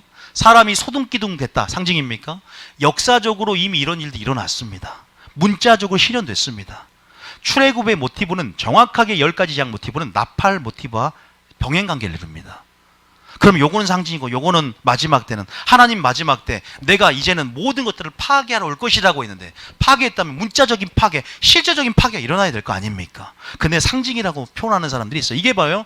무천년설주의하는 신학자들이 막 이렇게 말을 해요. 임하심과 세상 끝에는 무슨 징조가 있겠나이까 말합니다. 그러면서 하나님이 에라이 넌 그거 몰라도 돼. 그냥 복음이나 열심히 믿어. 그러지 않고 첫째는 뭐가 일어나고 인을 떼는 사건을 설명을 해요. 우리는 그러한 표적 안에서의 메시지를 봐야 돼요. 이런 일이 일어나거든 머리를 들라. 주의 종도 이런 부분들이 무엇인지에 대해서 균형을 잡지만 알려줄 때는 알려줘야 돼요. 왜? 너희가 천기를 분별하면서 이미 먹구름이 끼면 비가 올 줄 알면서도 이 세대의 표적을 보면서 그것들을 전해주지 않고 나가기 때문에 때를 따라 주시는 양식을 전하지 않기 때문에 어떻게 돼요? 하나님의 소유를 맡기지 않고 영적 분별력을 잃어버려서 주님의 재림과 마지막 때에 대한 무관심들, 하나님이 오실 때의 어떤 그러한 사인들 안에서 어떤 잠만 자고 있고 졸고 있다는 거죠. 그러면서 이런 시대적인 복음 안에서 우리에게 요구하는 삶이 있어요. 저는 그것이 깨어있으라는 줄 믿으시기 바랍니다. 자, 어쨌든 그건 할 말이 많아요. 어쨌든 그런 부분 안에서 우리가 이 부분 안에서 하나님의 10장에 드디어 지금 작은 책의 계시가 열어지고 있고 이것들 이제 두 증인이 1260일 동안 예언을 해요. 설교를 하고 어떻게 사역하느냐가 교회가 사역의 방향성이 결정될 수 있어요. 제가 저희 교회에서 두 가지를 얘기합니다. 우리가 모세오경 하죠. 그리고 두 번째는 기름 부음 맡겨 하죠. 모세오경은 어떻게 보면 모세오경이니까 어떤 모세, 예를 들면 딱 모세. 기름 부음 맡겨는 엘리야가 권능을 행했죠. 엘리야라고 하면 저희들은 진리의 복과 은사의 복이에요. 초대교회의 모습을 회복하는 거예요. 자, 그런데 그게 두 증인이 행했던 사역, 두 증인이 사행했던 사역의 성격을 그대로 계승하는 게 교회의 사역이 되어야 되는데 이 말과 행동을 통해서 우리가 한번 살펴봐야 돼요. 자, 한번 봅시다. 자, 3절에 어떻게, 자, 3절부터 한번 쭉 읽어보면서 어떻게 우리가 사역해야 되는가 보입니다. 3절 시작. 내가 나의 두 증인에게 권세를 주리니 그들이 굵은 베옷을 입고 1260일을 예언하리라. 자, 두 증인은 선지자와 같은 사역이었다. 바로 심판과 회개다. 기억하셔야 돼요. 그럼 우리 교회가 지향해야 할 사역인 거예요. 자, 4절입니다. 시작. 그들이 이 땅에 주 앞에 서 있는 두 감람나무와 두 촛대니 그들이 주 앞에 서 있다는 거예요. 이건 주라는 것은 뭐냐면 로드, 그냥 말 그대로 주님입니다. 주님, 예수님. 예수님 앞에 서 있는 사람이 있었죠. 두 명. 누구예요? 모세와 엘리야였어요. 변화산에서 영광의 광채를 띠면서 변화산에서 세 명이 서서 얘기를 하잖아. 그 얘기 내용은 안 나오지만 베드로가 그 장면을 보고 초막을 지어서 여기 영원히 살고 싶다. 그런데 뭐예요? 우리가 복음을 전하는데 뭔 소리 하냐? 지금 그럴 때가 아니다. 정말 저는 그 안에서 주 앞에 서 있어요. 그 모세가 대표하는 어떤 사역이 있고요. 엘리야가 대표하는 무엇이 있습니다. 모세는 무엇을 대표합니까? 엘리야는 무엇을 대표합니까? 자, 일단은 그건 놔두고 일단은 두 감람나무다. 자, 이것은 사역적인 부분 안에서 모세와 엘리야의 사역이지만 이 두 감람나무는 실제적으로 스가랴 4장의 스룹바벨과 여호수아를 얘기해요. 자, 먼저 어디냐? 스가랴 4장을 펴봅니다. 자, 이게 뭔지를 조금 알려드리고 스가랴 4장의 3절에 자, 펴보세요. 한번 펴봅시다. 자, 스가랴 4장 3절에 보면 이제 계시록을 하게 되면요, 좀 더 깊이 나갑니다. 스가랴도 알아야 되기 때문에. 자, 스가랴 4장을 다 읽어야 되는데 시간이 이렇게 없기 때문에 자, 3절 읽어봅니다. 시작. 그 등잔대 곁에 두 감람나무가 있는데 하나는 그 그릇 오른쪽에 있고 하나는 왼쪽에 있나이다 하고 4절에 내게 말하는 천사에게 물어 이르되 내 주여 이것들이 무엇이니까 하니 성전이 있고 두 올리브 나무가 있고 감람나무가 있고 그 다음에 촛대가 있고 그 촛대가 있죠. 그 다음에 올리브 나무가 있는데 도대체 이게 뭐냐 하니까 자, 스가랴 4장은 뭐냐면요, 한 가지 말씀드리면 스가랴는 포로 귀환 시대 때 활동했던 선지자예요. 자, 보면 스룹바벨이 누구냐면 여러분들 알다시피 스룹바벨이 포로 생활, 바벨론에서 포로 생활하면서 약 5만 명의 이스라엘 백성들이 고토로 포로 귀환될 때 그들을 이끌었던 총독이에요. 그러니까 정치적인 지도자였어요. 그럼 여호수아는 누구냐? 성전 재건을 여러분들 하잖아요. 모든 기명들 되찾아오면서 고토로 돌아와서 뭘 건축합니까? 다시 수룹베벨 성전, 제2성전을 건축을 해요. 이제 3성전이 건축되기 전에 2성전을 건축하는데 그때 백성들의 성전 건축과 영적 회복을 위한 지도자 2명이 누구냐? 영적 지도자 대제사장 여호수아와 두 번째 정치 지도자 수룹바벨이었어요. 다시 말해서 이 둘을 기름 부음 발린 자라고 해서 이 당시에는 이렇게 사장은 그 얘기들을 하고 있어요. 전체를 읽어보면 마지막 절 봐볼까요? 마지막 절 보면 나와 있는데, 자, 표면적으로 이렇게 표상하고 이들의 성격과 마지막 때 유사한 두 증인들이 나타나요. 2명입니다. 2명. 몇 명이라고요? 2명이 돼요. 어떤 사람이 이걸 교회로 해석을 해요. 근데 교회가 되면 이 계시록 해석하는데 문제가 생겨요. 그런데 한 가지 말하면 이 두 증인의 사역은 교회의 사역이 되긴 돼요. 그 실체가 나타나기 전에 우리가 보잖아요. 마지막 주님 오시기 전에 베드로가 있어요, 없어요? 근데 그 베드로는요, 지금 베드로와는 좀 성격이 틀려요. 그 베드로는 큰 베드로라는 어떤 정관사가 붙어요, 원어상으로. 다시 말해서 적그리스도 때문에 일어나는 베드로와 개종입니다. 그러나 그 베드로의 흐름이 나타나는 게 뭐예요? WCC라든지 이러한 탈선이에요. 영적 탈선이에요. 다시 말해서 그 흐름들이 적그리스도도 마찬가지잖아요. 실체가 나타나기 전에 이미 세상에 적그리스도 영이 나왔느니라 그러죠. 이 적그리스도가 오기 전에 점진적으로 이러한 시스템이 바벨론 시스템이 만들어지기 위해서 점점 준비되고 있는 것들이 기술력들이에요. 그러한 어떠한 체제고 이러한 사상들이 이제는 그 체제를 위해서 불법의 비밀들이 준비되어지는 과정 속에 있는 거예요. 이 마지막 때 영적 배후를 믿음의 눈과 안목을 보고 계시면 다른 무엇이 아니라 계시록과 하나님의 세계 경영 관점에서 바라보면 진짜 바벨론이야. 지금 바벨론 시스템이에요. 이런 것들을 바라보면서 두 증인을 봐보세요. 두 증인이 나타나는데 이건 대붕의 역사예요. 그러니까 후보 3년 반이 오기 전에 대붕의 역사가 일어나요. 영혼의 추수를 위한. 이때는요, 남은 자들이 회개하는 역사가 일어나요. 여섯 나팔째 불 때 전쟁이라도 회개하지 않는 부분 안에서, 이런 부분 안에서 어떻게 보면 대붕의 역사를 표상합니다. 그래서 부흥과 환란이 3년 반 연속해서 있는 것은 마지막 주님 오시기 전에 이러한 놀라운 역사와 권능의 말씀과 이런 부분 안에서 회복의 역사가 일어나고, 그리고 그 후에 또한 환란이 온다는 사실들을 표상하고 나타냅니다. 그래서 3년 반은 딱 3년 반, 전 3년 반 부흥, 후 3년 반 환란, 대환란. 여러분, 이것을 이 프레임을 알고 있어야 돼요. 이게 이제 계시록 하면서 제가 하나하나 다 성경으로 증거를 내요. 시간이 많이 걸릴 수 있어요. 다 성경으로 될 테니까 지금 여러분 궁금해도 일단 이 두 중의 사역이 교회 사역이 돼야 되구나. 근데 첫 번째 뭘 입었어요? 굵은 베옷을 입었어요. 이건 강력한 회개 사역이에요. 그리고 왜 선지자 사역이 되냐? 아까 작은 책을 먹었을 때 입에 다나 배는 뭐예요? 쓰게 된다 그러죠. 이거는 마지막에 딱 에스겔서 3장 읽어보면서 확실하게 아마 영적으로 들어올 그 메시지가. 자, 14절에 보면 이르되 이는 기름 부음 받은 자 둘이니 믿습니까? 주 앞에 온 세상에 주 앞에 서 있는 자니라. 바로 수룹바벨과 여호수아가 4장에 딱 나옵니다. 자, 어쨌든 그렇게 말하면서 다시 한번 계시록 펴보면요, 어떤 사역을 하냐? 자, 계시록 보면 자 5절에 그들이 사역하면서 5절에 읽어봅니다. 시작. 계시록 11장 5절입니다. 시작. 만일 누구든지 그들을 해하고자 하면 그들의 입에서 불이 나와서 그들의 원수를 삼켜버릴 것이요 누구든지 그들을 해하고자 하면 반드시 그와 같이 죽임을 당하리라. 불이 나온다는 말에서 엘리야의 사역을 계승했다는 말이 나오고요. 6절은요, 이제는 피로 바꾼다고 해서 모세의 사역을 계승했다는 말도 나옵니다. 자, 6절입니다. 시작. 그들이 권능을 가지고 하늘을 닫아 그 예언하는 날 동안 비가 오지 못하게 이건 엘리야의 사역이었죠. 자, 못하게 하고 또 권능을 가지고 물을 피로 변하게 하고. 그 모세 사역이었죠. 그 다음에 아무 때든지 원하는 대로 여러 가지 재앙으로 땅을. 여러분, 마지막 때 은사가 중단됐어요? 은사가 회복이 됩니까? 회복이 됩니다. 추수할 일꾼들, 예수님을 따라하는 추수할 일꾼들은 가르치고 전파하고 병을 고치는 사역을 했어요. 병 고치는 사역이 증가될 겁니다. 마지막 자녀들이 예언할 것이요 환상을 보고 꿈을 꾼다 그랬죠. 사도행전의 프레임이었던 이 환상과 꿈과 예언을 통한 선교가 마지막 때 7배나 증가하게 될 것입니다. 이건 늦은 배의 성령은 폭포수와 같은 소낙비를 얘기합니다. 성령의 기름 부은 이유는 마귀를 대적하기 위함입니다. 승리하기 위함입니다. 이 성령의 부어주심 가운데 여러분이 통로로 쓰임받게 될 줄 믿습니다. 주의 이름을 부르기 위해서 하나님께서 환난의 여러분 가운데 능력으로 무장시킬 걸 줄 믿으시기 바랍니다. 여기서 두 중의 그룹들은 또 이러한 사역들을 감당하면서 모든 이런 대붕의 역사는 결국 회개하여 영혼들을 추수하기 위함이라는 겁니다. 와, 능력 봐라 이런 차원이 아니라 능력이 오는 이유가 뭐예요? 회개하여서 그 영광 앞에 엎드리고 주님의 임재로 들어가라는 거 아닙니까?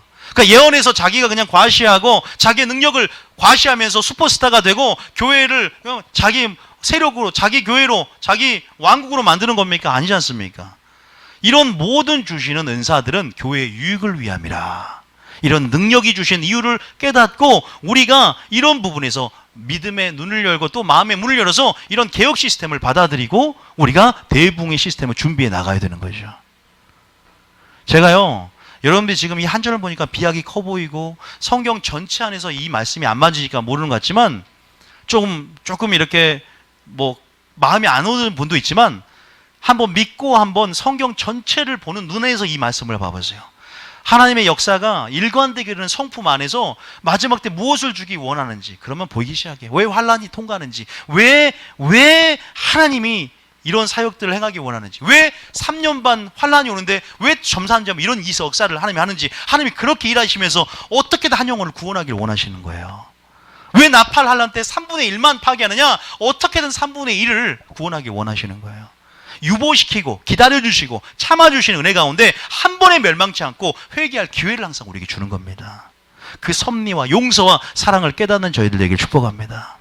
그런 부분 안에서 이런 회개사역, 심판사역, 이것들이 왜 한국교회에 실종돼 버렸나 이거예요. 이제는 우리가 작은 책의 계시에 대한 부르심도 알았어. 이제는 작은 책의 계시의 어떤 내용도 알았어요. 우리가 먹어야 되고 우리가 그 쓴 경험을 고통을 겪어봐야 돼. 그리고 한국교회가 지향해야 할 복음, 근본적인 부르심, 성령이 임했는데 왜 증인이 되지 못하냐 이 말이야. 선교적인 본질 안에서 우리가 그 선교라는 데 있어서 이제는 추수할 일꾼이 되어 능력전도와 이제는 하나님의 모세와 같은 진로 회복이 일어나야 되는데, 모세 성경 맥잡기 그거 아닙니까? 기름 부음 학교 그거 아닙니까? 여러분, 두중이는 아무나 너 두중인 같다 하면 안 됩니다. 그렇게 하면 몰라요. 누가 될지 모르는 거예요. 그러나 그 두중인의 그룹으로서 그 두중인의 어떠한 영향력 안에서 그 복음의 색깔과 내용은 비슷합니다. 회개입니다. 회개. 우리 회개의 가치 중요성 방금 배웠잖아요. 변화하여 열매를 맺게 하고, 회개는 하나님의 영역으로 들어오게 하는 문이고 단계고, 통과하지 않으면 결단코 애통하는 심령이 만들어지지 않는 말씀과 예수님이 있다는 증거 아닙니까? 그 회개는 우리로 하여금 천국에 이르는 두 날개 중에 하나입니다. 따릅니다. 믿음과 회개로 천국에 들어간다. 그런데 왜 회개가 전파가 되지 않냐 이 말이야.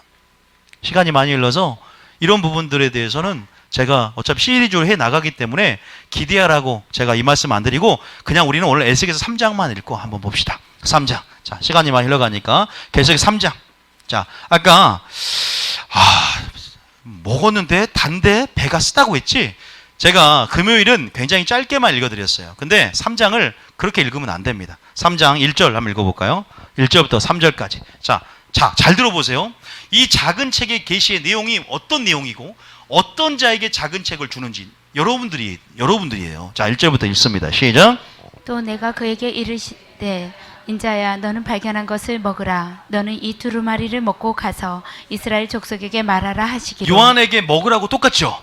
두루마기를 먹고 어떻게 해야 돼요? 제가 보세요. 잃어버린 뭐에게 전하라? 양에게 전하. 지금 누구에게 전해요? 불신자의 이스라엘 족속이에요. 이스라엘 족속 가서 전하는 거예요. 선지자 사역은요, 언약에서 떠난 그들을 돌이키는 사역이에요. 어디로 돌이키는 거예요? 모세 율법이에요. 그 당시에는. 지금 예수님의 말씀이에요. 모세의 사역이에요. 엘리야의 권능의 사역입니다. 이게 추수할 일꾼 예수님의 사역이에요.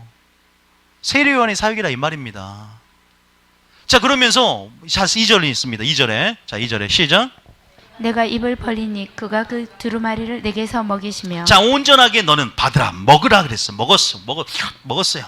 너무 실감나죠? 자, 3절입니다. 시작. 내게 이르시되 인자야 내가 네게 주는 이 두루마리를 내 배에 넣으며 내 창자에 채우라 하시기에 내가 먹으니 그것이 내 입에서 달기가 꿀 같더라. 그 쓴 잔이 바로 나의 쓴 잔이다. 그 쓰기가 바로 예수님 나의 쓰기다. 이 영혼들 향해 통곡의 방에서 울고 있는 예수님의 심령을 알아라 이 말이에요. 먼저 모세가 알고, 복음을 전하는 지도자가 알고, 영적 지도자가 알고, 알아야만 전합니다. 그 사랑을 깨달은 자만이 그 사랑을 전할 수 있습니다. 그 하나님의 사랑, 그 용서를 깨달은 자만이 심판 당해라가 아니라 회개하면 내가 너를 용서하리라, 그 마음을 전할 수 있는 거예요. 선지자가 전해야 할 것은 단순한 심판이 아니라 하나님의 용서입니다. 그 마음을 누가 알아? 그리스도의 마음을 알아 전할고. 여러분, 지금 창자에 먹었는데 달긴 달지만, 꿀처럼 달지만 배는 쓰게 되는, 쓰는 내용이 여기서는 계속 그걸로 표현돼요. 자, 쭉 볼게요. 자, 그 다음 몇 절이냐? 다 읽지 말고 5절 있습니다. 5절. 자, 5절 읽어봅니다. 시작. 너를 언어가 다르거나 말이 어려운 백성에게 보내는 것이 아니요 이스라엘 족속에게 보내는 것이라. 따라합니다. 이스라엘에 잃어버린 양으로 가라. 교회를 깨우쳐야 돼요, 지금. 자, 한 분 더 봅니다. 자, 7절부터. 7절부터. 자, 시작. 그러나 이스라엘 족속은 이마가 굳고 마음이 굳어 내 말을 듣고자 아니하리니 이는 내 말을 듣고자 아니함이니라. 작은 책의 계시가 열어진 건 감사한데 이 말 전할 때 쓴 경험이 있어요, 없어요? 쓰게 되는 거예요. 핍박이 옵니다.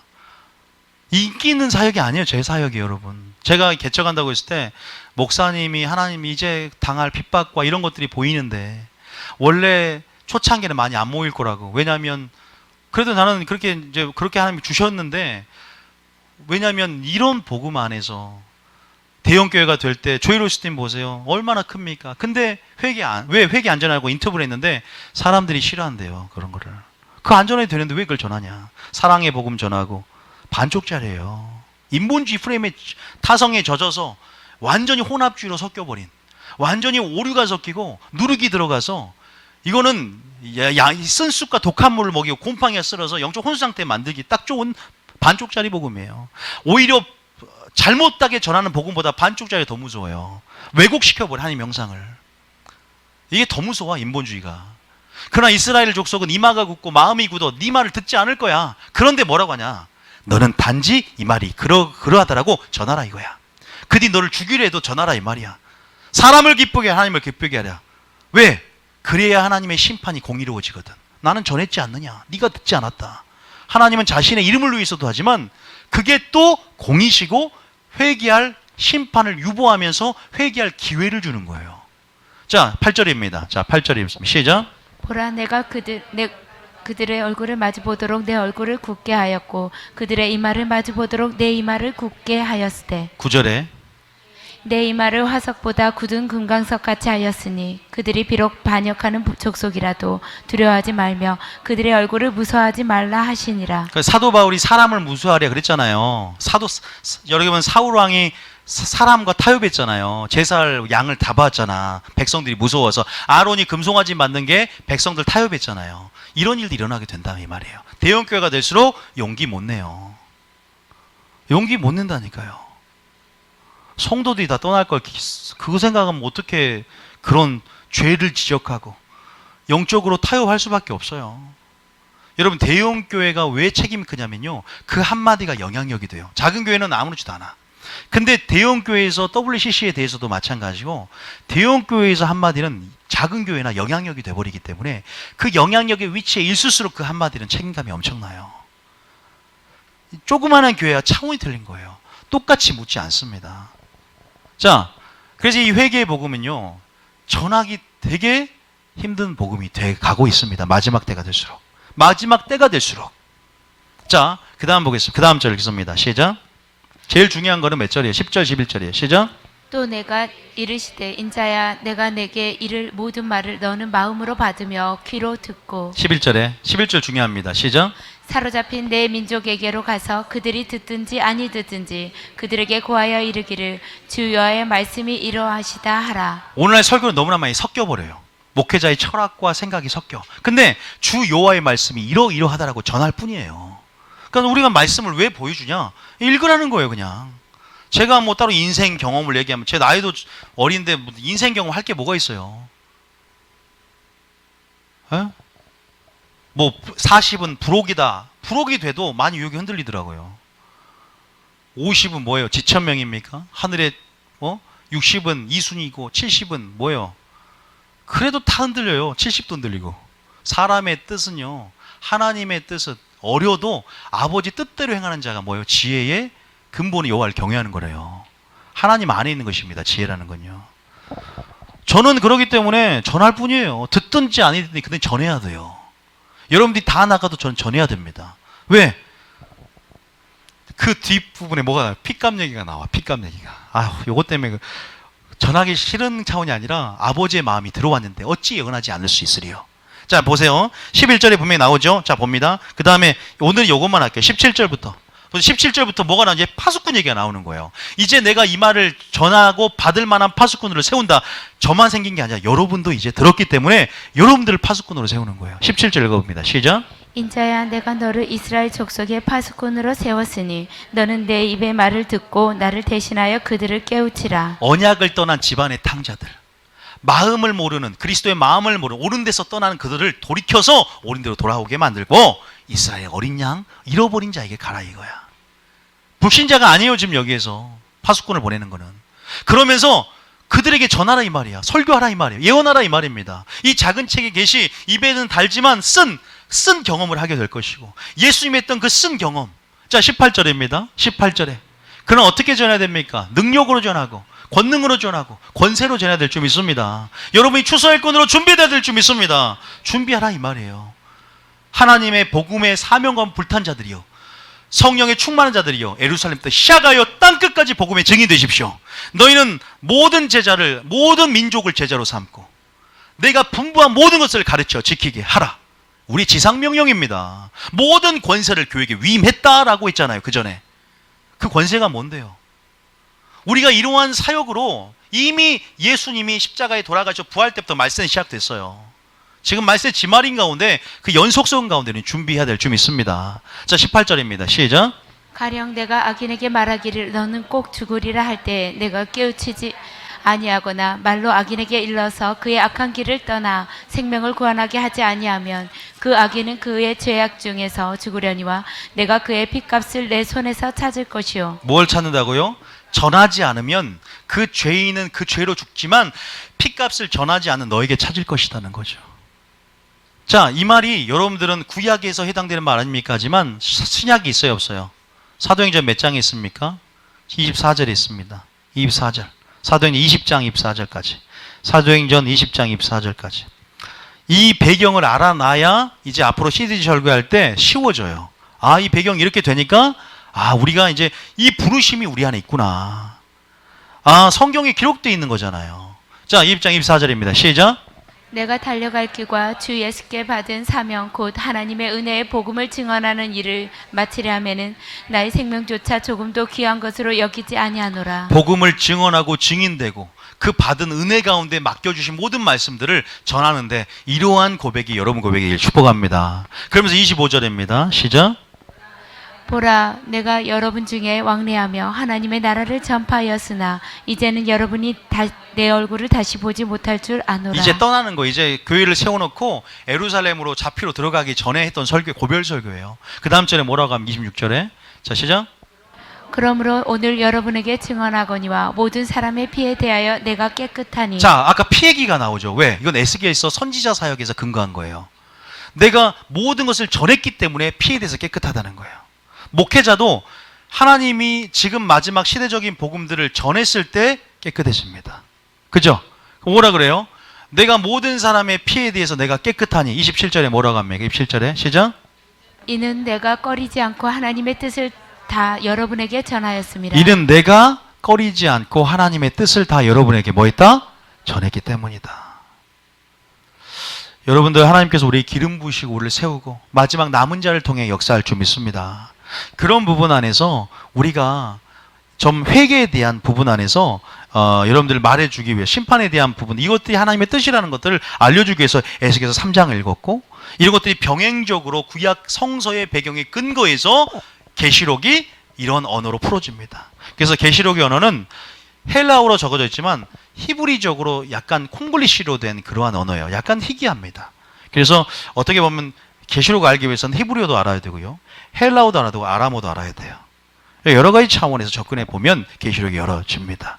어쨌든 그런 부분 안에서 이제 여러분들이 좀 알아서 정리를 하겠습니다. 자, 두 중에서 찾는 교회가 지향해야 할 근본적인 부르심을 적었고요. 첫 번째, 작은 책에 계시는 입에서 달고 배에서 쓴 복음이다 라고 했고요. 그리고 화살표하고 두 중인 복음의 증인이다 라고 했습니다. 그래서 이제는 세 번째로 교회의 마지막 전할 의에 계시다 라고 합니다. 자, 여기서 지금 제가 전할 계시에서 선지자들이 전했다는 것을 우리가 알 수 있을 거예요. 그죠? 선지자의 복음과 같다는 걸 알 수 있어요. 그 성격은 심판과 회개라는 걸 알 수 있어요. 그러면 주님 오시기 전에 노아의 때와 같이 인자 이맘도 그러죠. 또 에녹도 하나님이 불심판에 대한 계시를 보여줬지 않습니까? 얘들이 심판에 대한 계시를 받고 어떻게 했습니까? 복음을 전하게 됩니다. 전하게 돼요. 그 계시를 받은 자는 반드시 어떻게 된다? 전하게 됩니다. 노아가 전했어요? 안 전했어요? 베드로후서 2장 5절에 나와 있습니다. 확인만 할게요. 우리가 적어놨기 때문에. 자, 시작. 옛 세상을 용서하지 아니하시고 오직 의를 전파하는 노아와 그 일곱 식구를 보존하시고 경건하지 아니한 자들의 세상에 홍수를 내리셨으며. 다시 말해서 경건하지 않게 살면 안 된다라는 또 의의 전파. 의는 뭐예요? 아까 목차 중에서 영원한 심판에 관한 교훈이라는 거예요. 그래서 사도와 선자들이 전했던 마지막 때 하나님의 비밀이 이루어져야 할 것이니라. 그게 심판 가운데 있는 거예요. 회개해야 되는 거예요. 다시 말해서 그러나 회개했어요? 안 했어요? 방주 짓는 날 동안 다 노아를 비웃습니다. 롯의 사위처럼 농담으로 받고 롯의 처처럼 뒤돌아보고. 여러분, 그러한 사람들의 반응들이 나타납니다. 농담으로 여겼더라 롯의 사위는. 보세요. 마지막 계시로 가면 농담처럼 드는 사람이 있어요 없어요? 아니 여러분, 롯의 소돔과 고모라 심판이 마지막 불심판을 예표한단 말이에요. 동성애가 가정 속에. 그러면서 주님이 마지막 때 롯의 처는 뒤돌아보지 말라는 거예요. 마지막 전략이 그 안에 들어있거든요. 근데 롯의 사이는 뭐처럼 여겼더라? 농담처럼 여겼더라는 말이 성경에 기록되어 있어요. 마지막 때 이런 일이 일어날 때 농담처럼 여긴 사람이 있어요 없어요? 조롱한 자리 있다라고 베드로서 3장에 나와 있어요 안 나와 있어요? 나와 있다니까. 왜 말도 안 되는 소리 하고 있다. 이 사람 뭐 공상과학 소설 쓰냐 그래요. 그 일이 일어나거든 너희가 눈을 들고 보고 머리를 들라 그러는 거예요. 분명 일어납니다. 천재지변, 기상이변, 이런 더위가 있습니까? 이런 지진이 있습니까? 이런 기록적이고 연속적인 지진이 있습니까? 주님 오실 발자국이 가까이 왔는데도 듣지 못하는 주님의 인생들이요. 지금 너희가 잘 모를지라도 차라리 지금 뭐하라? 회개하고 깨어있으라. 마지막 때 깨어있으라. 의를 행하고 깨어있으라. 만약에 그냥 믿기만 하고 그냥 편안하게 살아라면 왜 깨어있으라 그럴까? 다 재림 얘기하면서 깨어있으라 그래요. 그날과 그 시를 알지 못하니라. 주의 날이 도적같이 임하는 줄. 너희가 빛에 있는 자는 도적같이 임하지 아니하리라. 마지막 때 종말론을 향해 가고 있어요. 말씀은요. 복음은 요한계시록이 예수님의 사복음서는 종말론의 계시가 포함되어 있어요. 이 방향성이. 보세요. 그래서 노아도 이 물심판이 이 예표되면서 뭘 전파합니까? 의를 전파할 수밖에 없는 심령이 불붙습니다. 그 심판을 주님이 분명히 알려줍니다. 그러니까 우리가 뭘 전해야 되나? 이 본자들은, 이 들은 자는 뭘 전해야 될까? 그걸 안다면 제 사역을 아마 이해해 주실 거예요. 목사님, 좀 더 사랑에 대한 설교, 좀 더 이런 기분을 좀 좋게 해주는 설교하면 안 됩니까? 딱딱한 설교, 부드러운 설교하라고 이사야 10장에 보면 성도들이 부드러운 설교를 해주라. 평강하다 외쳐주라 이래요. 작은 상처를 보고도 돈을 쥐어주면서 부드럽다, 평강하다 외치라 이렇게 말한다니까요. 예언이 되어 있어요. 선지서 보면 기가 막혀요. 이사야, 에레미야, 스가랴, 아모스 기가 막힙니다. 이게 마지막 오실 때 사사기 기가 막혀요. 이 백성들이 어떻게 될지, 어떻게 깜깜해질지, 어떻게 인본주의적 프레임 안에서 어떻게 대적하고 당을 지고 어떻게 될지 정확합니다. 야, 성경이 길을 보여주고 있구나. 우리가 그런 데서 빛을 찾기 원합니다. 옛적 선한 길로 돌아가길 원합니다. 빛의 길로 들어가길 원합니다. 예수님만 따라가면 살아요.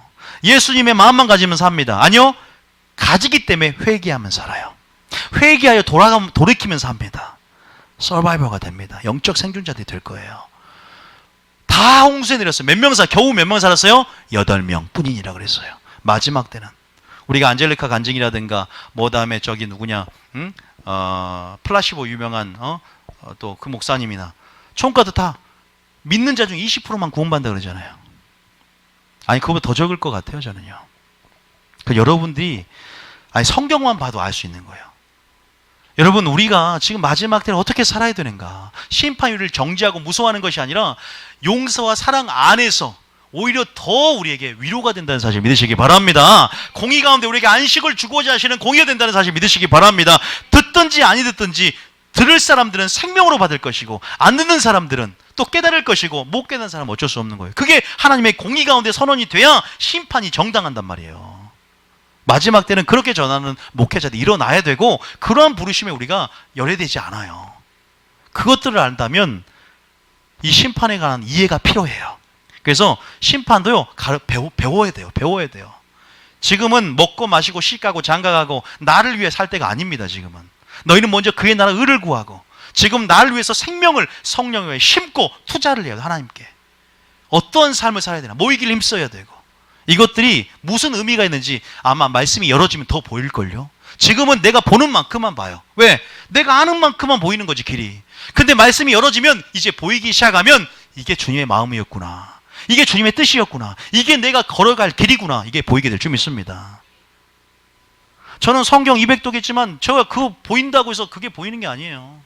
하나님이 열어주셔야 돼요. 300독은 1000독을 하든 하나님이 은혜 가운데 열어주실 부분이 있어야 되고, 관점과 틀을 잘 만들어서 봐야 보이는 거예요. 저는 그래서 그 틀을 만들어 드리려고 그래요. 지금 보세요. 이런 틀을 만들어 놓으면 이제 성경이 또 보이는 부분이 있어요. 여러분의 나름의 어떤 은혜 가운데. 그래서 그 틀들을 만들으라고 이 교회를 세웠기 때문에 그 프레임들을 잘 영적 프레임 만들어서 그 어떠한 그 틀대로 또 우리가 주님의 틀로 바꿔나가는 여러분 되시길 축복합니다. 그래서 이제 그것만 마칠 텐데, 노아가 그렇게 했고 에녹이 그렇게 했고 선지자가 그렇게 했어요. 그래서 마지막 24장에 때를 따라 주시는 양식을 전하라게 목회자가, 24장 몇 절이에요? 마지막입니다. 24장 몇 절이에요? 오늘은 오후 예배가 없을 때는 설교가 좀 이렇게 끝난다는 걸 이해하세요. 자, 24장 몇 절이에요?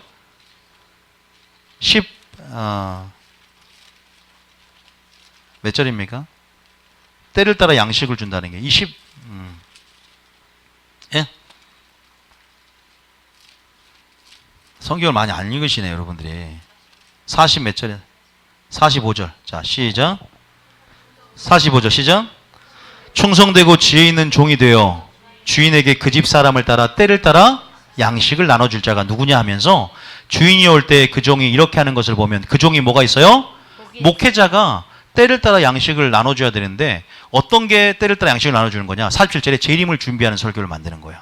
알곡을 만들게 하고 신부단장 시키는 설교예요. 그게 뭐예요? 25장 설교를 하는 자가 때를 따라 양식을 주는 거예요. 두루마리 연결도 있거든.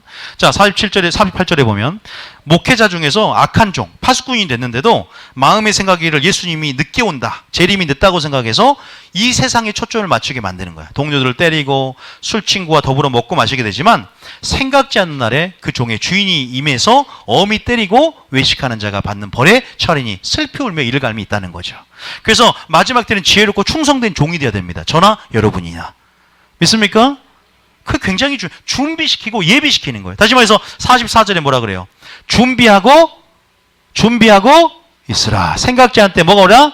주님이 오리라. 또 뭐라 그래요? 42절에 그러므로 뭐하라? 깨어 있으라. 39절에 홍수가 나서 그들을 멸하기까지 깨닫지 못하였으므로. 38절에 먹고 마시고 장가들고 시집가고 있으면서. 그러니까 37절에 노아의 때와 같이 인자 임함도 그러잖아요. 그러니까 노아에게 보여줄 수밖에 없는 거예요. 에녹에게 보여줄 수밖에 없는 것입니다. 여러분에게 보여주게 될 줄 믿습니다. 사랑하기 때문에. 그런데 중요한 건 뭐냐면, 자, 거기 밑에 보면 계시는 비밀로 된 것으로 주님과의 뭐에 대해서 풀어집니까? 친밀함 안에 더 들어가고 회개함을 통해서 친밀함으로 들어갈 때 그 계시가 임하게 될 줄 믿습니다. 더 어린이 같은 자에게 10년 가운데 하면 열어줄 줄 믿습니다. 거기에 시편 25편 14절 적어놨죠. 읽어만 봐요. 시편 25편 14절에. 시편 25편 14절에 시작. 여호와의 친밀하심이 그를 경외하는 자들에게 있으며 그의 비밀의 언약을 그들에게 보여주시는 거예요. 또 한 구절, 아모스 3장 7절. 아모스 3장 7절에 뭐라고 합니까?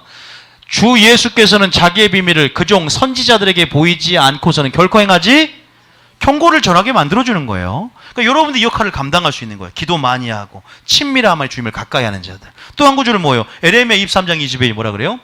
이게 선지자들의 별명이었어요. 선지자의 별명이 뭐였냐면 여호와의 회의에 참여한 자들이 선지자의 별명이에요. 그 당시에. 그게 뭐라 그래? 그들이 만일 여호와의 회의에 참여했더라면 내 백성에게 내 말을 들려서 그들을 악한 길과 악한 행에서 회개케 하였다. 여호와의 회의에 참여하는 자들이 되기를 축복합니다. 그 말이 무슨 말이냐? 계시적인 사람이 되라 이 말이에요. 전략적인 사람이 되고. 여러분, 오늘은 여기까지 하는데요. 제가 이 부분에서 시리즈로 이제 회개 실종의 이유에 대해서 1번, 2번, 3번에 대해서 이제 해 나갈 겁니다. 조금 좀 깊게 얘기를 할 겁니다. 제가 오늘 배경까지는 다 끝내고 싶었어요. 오늘 배경이 좀 길어지긴 했어요. 저는 이게 좀 빨리 끝날 줄 알았는데 또 하다 보니까 배경이 길어졌어요. 여러분 마음속에 어떤 마음이 듭니까? 이 교회를 왜 왔다고 생각하십니까? 여러분 부르심이 뭐라고 생각하세요? 우리가 하나님을 아는 만큼 아는 것 같아요. 여러분 단순히 뭐 사역자가 되는 거예요? 사역자가 돼도요, 주의 이름으로 귀신을 쫓아내는 권능에도 버림받을 수 있다는 거예요. 사역자가 아니라 예배자가 돼야 돼요. 아니요, 하나님을 아는 것이 제사보다 낫답니다. 마리아의 영성, 마르다처럼 일 중심이 아니라 마리아처럼 하나님의 관계 속에 그게 구원을 결정지어요. 그것 때문에 여러분이 온 겁니다. 그런 부분에서 하나님이 여러분들이 지금 그런 부분에서 우리가 성경을 증거하면서 여러분의 부르심의 소명이 무엇인지 하나님 열어가실 거란 말이에요. 그리고 여러분이 위치가 어딘지를 알면서 마지막 그리스도의 몸의 그 위치를 확인하면서 주님과 동역할 교회를, 공동체를 세우고 계십니다. 여러분, 우리가 정말 작은 책의 계시가 마지막 때 분명히 열어지고 다시 예언하고 한다고 하면서 이 선지자의 어떤 선지서의 내용과 병행되면서 이제 두 중인에게 이 책을 전파하게 하고 모세와 엘리야의 권능의 사역과 또 그런 진료의 회복 사역들이 하나님께서 기름 부으신 자들을 통해 역사했다면 신약에 우리에게 기름 부어주시고 이제 이 교회가 어떠한 부르심의 방향성을 가지고 접근이 들어갈 것인가. 제가 오늘 회개실종의 사역의 이유들을 했으면 여러분이 이 말을 확실히 이해했을 텐데 안타까운 생각은 들어요. 이제 여러분들이 한국교회를 사랑합니다, 제가. 그럼에도 불구하고 안타까운 마음 가운데 그러한 어떠한 요소가 있기에 하나님이 지금 심장, 통곡의 벽에서 울고 계시고 그렇게 심장을 지금 자기의 심장을 가지를 찾고 있는지에 대해서 우리가 진지하게 기도하면서 말씀 안에 뜻 안에 접근해 들어가 봤으면 좋겠어요. 지금 다음 세대가 지금 향후 몇 년대에 복음도 전하지 못하고 이제는 완전히 동성애와 이 세대를 본받게 되는 다음 세대를 향해서 하나님의 뜻을 모르는 그런 다음 세대가 되게 생겼단 말이에요. 그럴 때 우리는 어떠한 복음으로 준비하면서 이들을 신부단장시키고 알고를 만들 것인가에 대해서 진지하게 주님의 심장을 받은 자로서 생각해 볼 수 있는 계기가 됐으면 좋겠고요. 노아의 때와 진자의 마음도 그러하다면 이 노아의 때와 에녹의 때 선지자에게 주셨던 하나님의 마음이 뭔가, 우리 다시 한번 내가 목적을 갖는 신앙의 목적이 아니라 하나님이 내게 원하는 신앙의 목표와 목적이 뭔가를 다시 한번 수정을 했으면 좋겠어요. 그 마음의 방향을 수정하고 남은 때를 하나님의 뜻을 쫓아 살면서 이제는 예수님이 목적이 되지 않으면 이런 사역이 불가능합니다. 은사도 아닙니다. 능력도 아닙니다. 예수님이 우리의 목적이 되어서 여러분 되면 하나님이 가만히 있습니까? 기쁘기 때문에 수화부, 여러분이 구하지 않은 모든 여러분 문제 해결, 자녀, 하나님의 모든 역사 가운데 하나님의 손이 임하고 하나님의 은혜가 임하는 축복의 역사에 있을 수 믿습니다. 왜? 우리 우선순위가 바꿔졌기 때문에. 누가 나의 마음을 알아 그리스도의 마음을 알고 받고, 누가 나의 눈이 있는 곳에 나의 눈이 있겠느냐, 누가 나의 시선이 하는 곳에 나의 시선이 있겠느냐, 누가 나와 동역하겠느냐 물어본다면 여러분이 주여 내가 여기 있나이다 나를 보내소서 준비되시기를 축복합니다. 분명히 환난은 오게 될 것이고요. 지금 놀라운 늦은비의 성령 가운데 부흥 역사가 나타나고 있습니다. 그 새 일들이 여러분을 통해서 이 교회를 통해서 지금 시작되었고요. 이제는 늦은비의 방울이 부어지고 있는 지금 이때에 우리가 주의 권능으로 일어나서 선교의 비전을 감당하고 주의 비전으로 일어나서 순교자의 영성으로, 신부의 영성으로 하나님의 사랑 가운데 담대함으로 모든 사역을 감당해서 회개케 하며 많은 사람을 옳은 대로 그 자리로 하나님의 뜻으로 돌이키는 여러분 되어야 될 줄 믿습니다. 승리할 줄 믿습니다. 우리 찬양 하나 하겠습니다. 오늘 시간이 많이 갔지만 찬양 하나 하고 마치겠습니다. 불 좀 꺼주시고 우리가 그래도 3분 정도